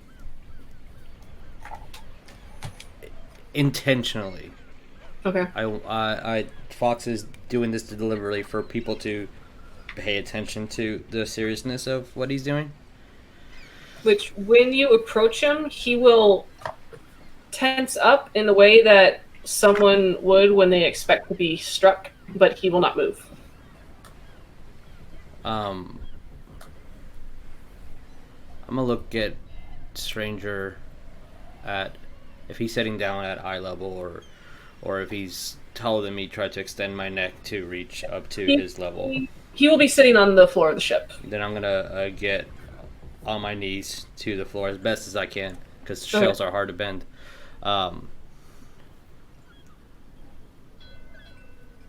What has she told you? If you're subjugated to waiting, what else has she told you? It's not so much... that's a good question. I just kind of end up in places. Sometimes I try not to sleep because nightmares. But when I do, I end up waking up in places that I don't normally end up. And I guess that's her way of telling me I need to be right here. I'm going to, like, how a mother would grab a kid's face and, like, make sure, like, that whole, like, dominant position that a mother has, like, intentionally forceful but also scared / protective of the situation because they don't understand what they're really doing and how that's not a good thing. But Fox is not the best mother either, so he's going to do that. Okay. As I move Stephanie's image there. What As you do that, roll me an insight. Okay. 15. 15. the moment you grab his face, in a way, he kind of goes catatonic. Sorry, it's 19, but still. What? Sorry, it was 19, but still. Still pass. Yeah. You know, as you grab his face, he will move with you, but in a way, it's like he's catatonic with fear. Like in this moment, the moment that you have now made physical contact with him, he is terrified of you. I'm gonna go with it because intimidation is one of my skills. I'm gonna look him intently in the eye. What did you trade? I'm gonna lump that 19 in with intimidation. Oh, fuck. Oh, boy.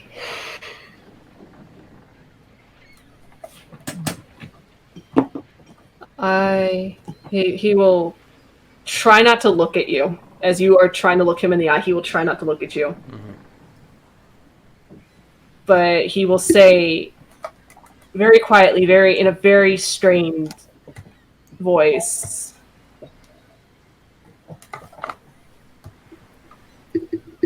I traded my life so that I could be free. As soon as he says that we're free, I'm gonna let him go. A slight little like, then I'm gonna stand up with a new appreciation for his story. Oh, yeah, Jesus has a soft spot now. Fox doesn't give a fuck, but yeah, he just kind of like rubs at where you pat him on the cheek, just. And he'll. I'm gonna look at him and from a standing up position again. Fox being very intentional as he stands to tower over him. You're not useless. I'm gonna walk away. Everyone has a fucking task to do. Get y'all shit together. Because if my fucking donkey dies because the goddamn bitch, I'm gonna haunt every single fucking one of y'all.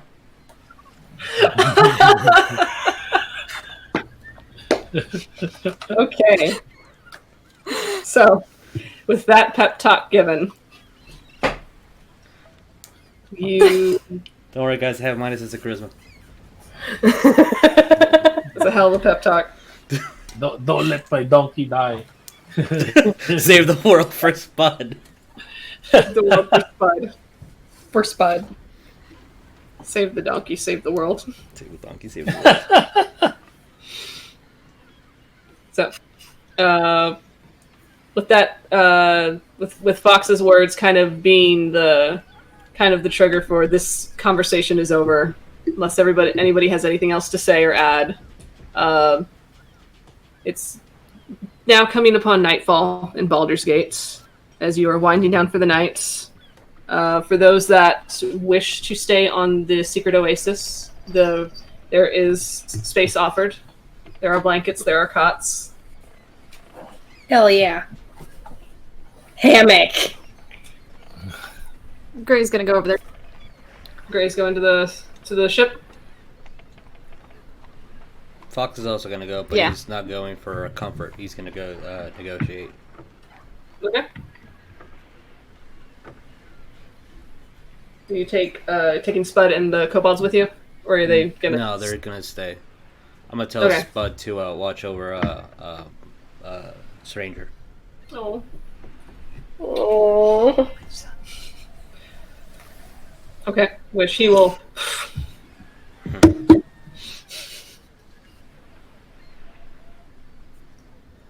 So, everybody going to the secret oasis to bed down for the night, or to have talks, or to unwind from this very information-filled day in Baldur's Gate. I guess talks on one hand. Yeah? Yeah. Talks. Janva feels bad for earlier. Oh no. So what is Janva doing? Well, one, I guess pretty much sticking out wherever the hell Greyson is. Where are you hiding, Greyson? He's probably hanging out on the side of the ship, just kind of looking at the water, because the ship is very. You said earlier it made him kind of feel comfortable, so Yes. he's just kind of standing there. Yes, dramatic. Dramatic, staring out at the ocean as the sun goes down. Oh, he's very dramatic.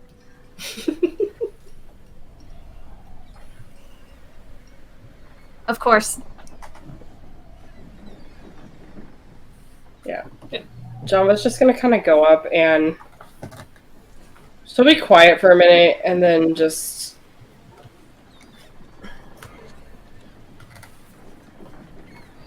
I'm sorry for poking fun earlier this morning and saying that what you did was useless. Wouldn't be the first time I heard it. Oof. Okay. As you're conversing, there's not as much as before, but just one or two crew members up on deck, kind of either just kind of chilling or working around. One of them being a large tiefling, just kind of silently, just kind of mopping on one spot. Mm-hmm. Yeah, she's just.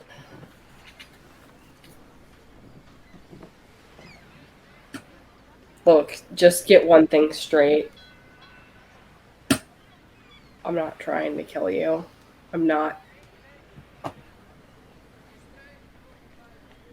What they're doing, I don't believe in it. Not anymore.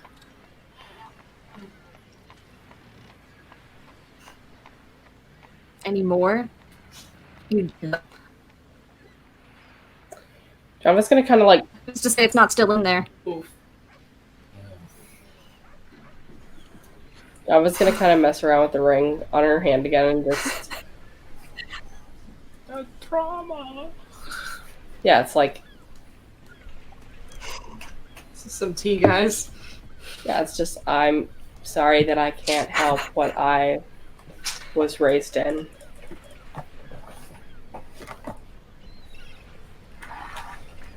Same can be said for me.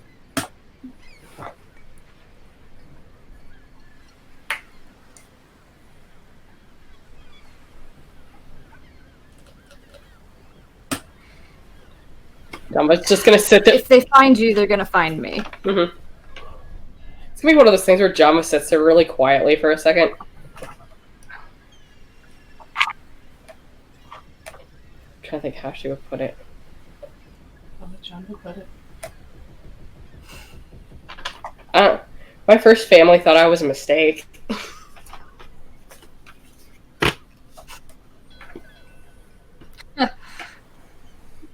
You are preaching to the choir.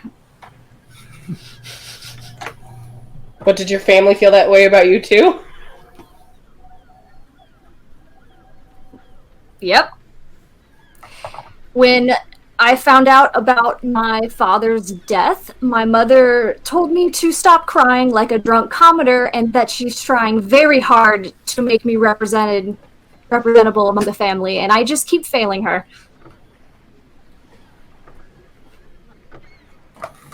Janva's just gonna kind of like smile and then look back at him and just being like, you know, where I was raised, I was supposed to be in some whole grand scheme of things to be some head priestess. And I questioned so much that they literally kicked me out.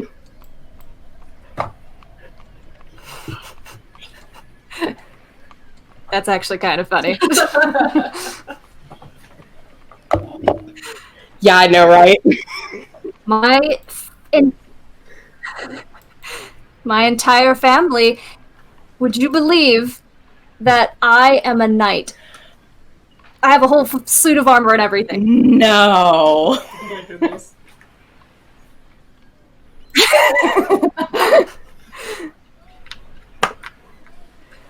I hate wearing it. It's dreadful. I hate it. But Janva's just kind of like gesturing to your own armor, but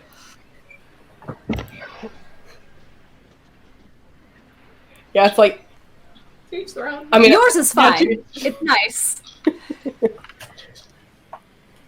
Keeps you from being too squishy. Good point. Fair. That's a fair point.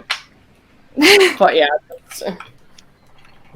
I don't think I'll ever not be squishy. And he'll actually lift up his shirt a bit and show like the scarring and bruises that he has from when he got his ass kicked by the cult. These are weeks old and they still won't go away. When the cult attacked you,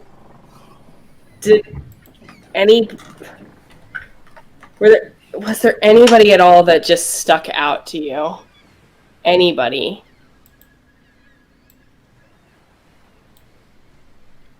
DM?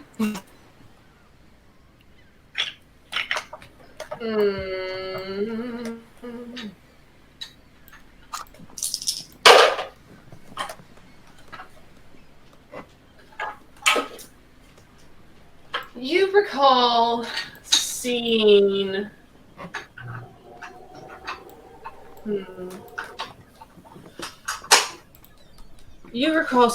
a gaunt elven man with long blonde hair and an eye patch being his most distinctive feature.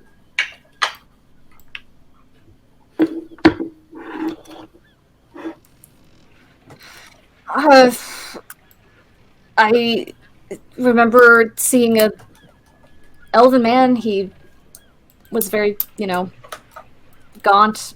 He had an eye patch or something on him. I think they might have burned me too. I have these burns on me. You want to describe the burns? They're on his waist on either side, and they kind of look like they're burn marks. They're not going away. They're not healing. It might be permanent. Janva, roll me a medicine.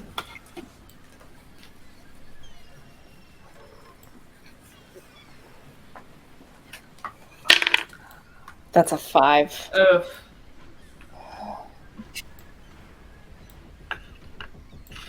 Yeah, the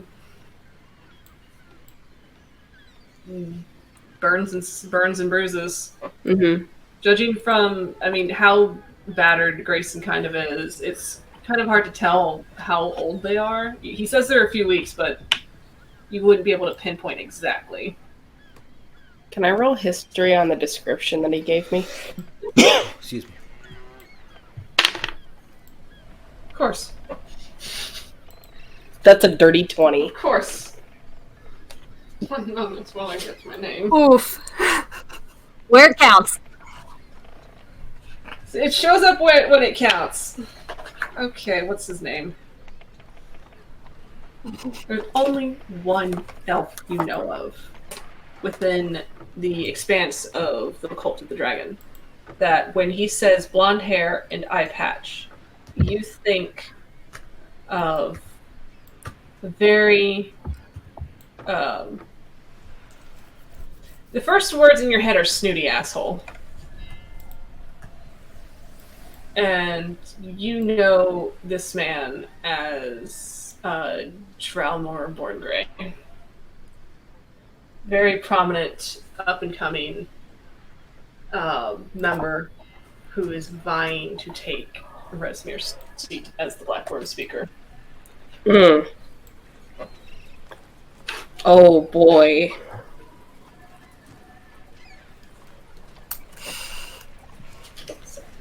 Janva's probably gonna relay that information to Greyson. Greyson, you have new information. Yeah, it's like, so the description for the one guy that kicked your ass? I think I know who you're talking about. Send him my regards. No.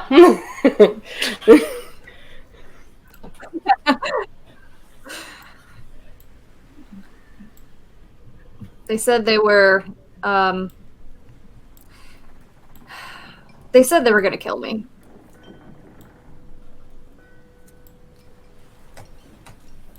Here's my question, not to pry too much. How'd you get away?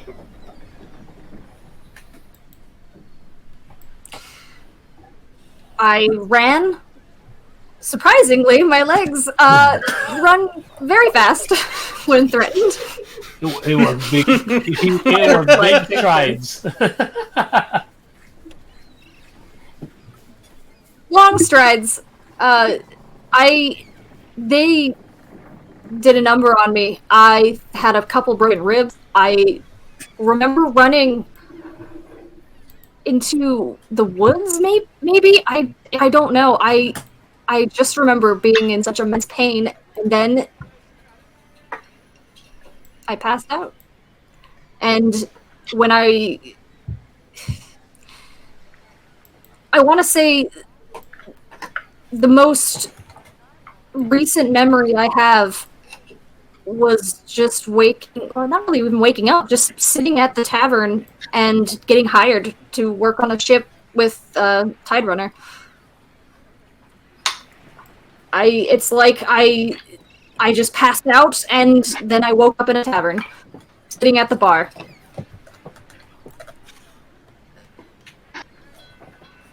That's an interesting lapse in memory.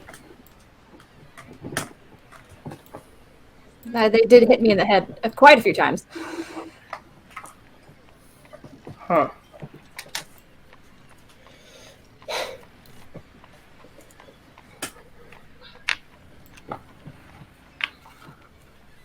Janva's just gonna kind of like nod at that, like, okay. Well, next time we have an encounter with the cult,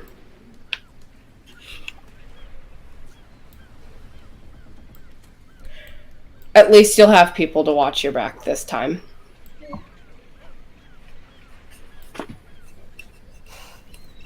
Oh.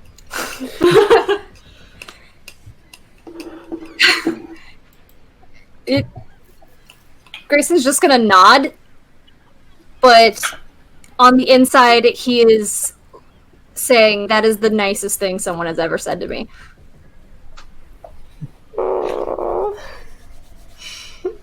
Sweet boy. We're growing. Character development. And it's gonna be one of those things just to get, I guess, just to kind of also further give that little bit of, I guess, a sense of a little bit of extra protection.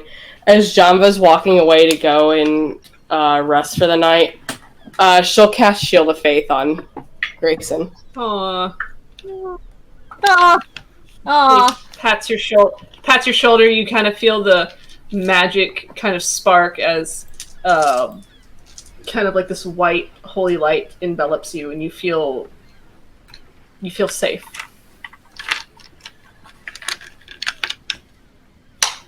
Oh, and she'll again pretty much call out to Greyson. And besides, I can't go back to the cult now.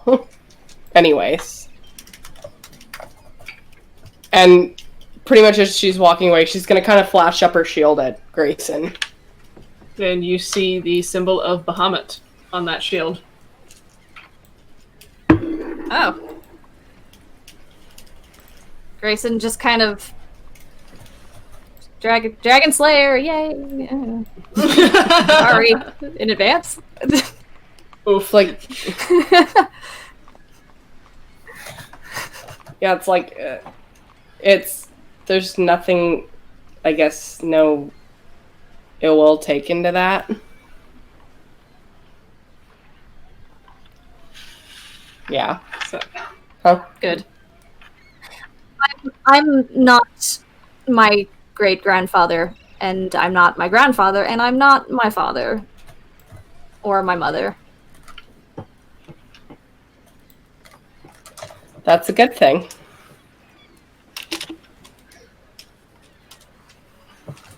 All right. I hope so. So as you two go your separate ways for the night, Greyson staying, I guess, out on the railing, Janva going to find somewhere to rest. Mhm. With the... Is there anything else anyone wants to do for the evening, or is that... Other than which doesn't really need to be fully Okay. repeat, I can just send you some stuff. But Okay. Fox wants to talk to Mr. Tiefling, the Abyssal Okay. Tiefling. I'm sorry, I forgot his name. Fox would have also forgotten his name. And Oh yeah, I was supposed to talk to him also, by the way. Okay. See, I mean, if we want to do it at the same time, cool. But he just wants to see. Okay. I'm gonna throw bits of information at him, see Okay. how he responds, and then see if there's anything positive about those responses. As in, will he help us try to save some lives in the city? All right. Yeah, that's pretty much what he's gonna do. Okay. I just want to tell him like basically every single last detail, run him out of breath on the like exciting moments, and then seeing if he has any information to give us. So, It's like, and then I met this. Yeah. so Fox, as you are going to get information from Zanabe and trying to like throw information at him to see how he reacts, and then at the same time you have Ophelia talking over you, giving her whole life story about what has happened up until this very second. I'm gonna let her talk and see if I can fish any information from that as well, and then speak. But that's kind of what he would want to do. So, A late night for him. yeah. So essentially, what he's gathering, you're on a mission to find the cargo taken by the cult and being delivered to somewhere that you do not know. Mm-hmm. All right, so suppose we're putting our ears to the ground and looking for this cargo. Mm-hmm. They're looking for a ship. I have a ship, and you're on my ship, so... There's connections being made here. Hmm. I The like you. You're a sharp one. yeah. But I guess with that Very little nice. bit of information, I think at first light, Fox is going to be the asshole guy and wake everyone up with food and have a powwow with who he thinks would be good people in said powwow to discuss further action on what we need to do. If they're okay with using their ship as bait, who do we need to talk to? Documentations, anyone that we can bribe or bully into getting specific information on shipments. Is there an underbelly? Talk to the underbelly. Running a gambit of ideas to see what sticks the best and what our position is for the people who are here to best set do thing. All right. Things. So let's go do some shit. there's some shit to be done. Fox has a plan, and we will get to doing that in 2 weeks. Yeah. So we will Wait. close it here. What? Wait. Right now that you're here, fucking when are we? Next game is going to be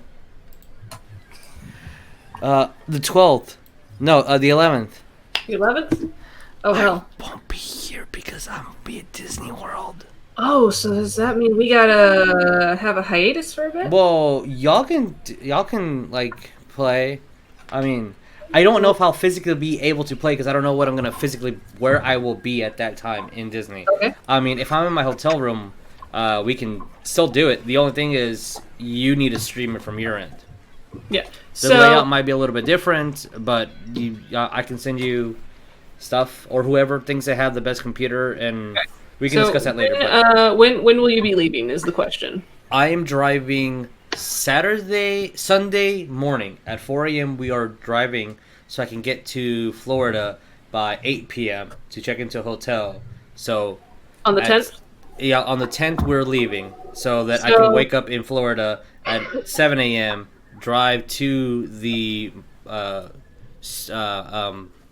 parks on the 1st, and then stay there until Thursday, drive all of Friday, so no D&D on Friday, and then Saturday Ren Fair. So my question is, what if we played a week early and pick up again next week? Yeah. I mean, if everyone's cool with it. Does that work for everyone? Yeah, works. Yeah. Like, I'm okay with that. Are we? So, question: we're doing it on the 4th. The 11th we won't. We pick up back on the 18th. Yes. Okay, so we're gonna switch our schedules slightly a bit. Okay, I'm game with that. I'm hella game with that. Slightly. So, which I think is appropriate since we are starting to pick up steam on our story in Baldur's Gate. So. Oh my God, there is so much juice in this episode. So much so is happening, juicy, guys. Yeah. Oh my God. And that guy was seen for some reason. Well, technically he wasn't seen. I don't know what you're talking about. I don't know who you're talking about. So, there's nothing to be seen. Ending with a quiet night on ship as plans are ruminating in the captain's quarters between Fox and Ophelia and Captain Zenive. A bit of reconciliation between Janva and Greyson. We will pick up next week for our next day in Baldur's Gate. Oh, yeah, I'm so excited. Okay, well, all right, guys. All right, so well, let's kind of say goodbye. Isaiah, unmute us and take care of good night. All right, adios, everybody. Goodbye. Bye.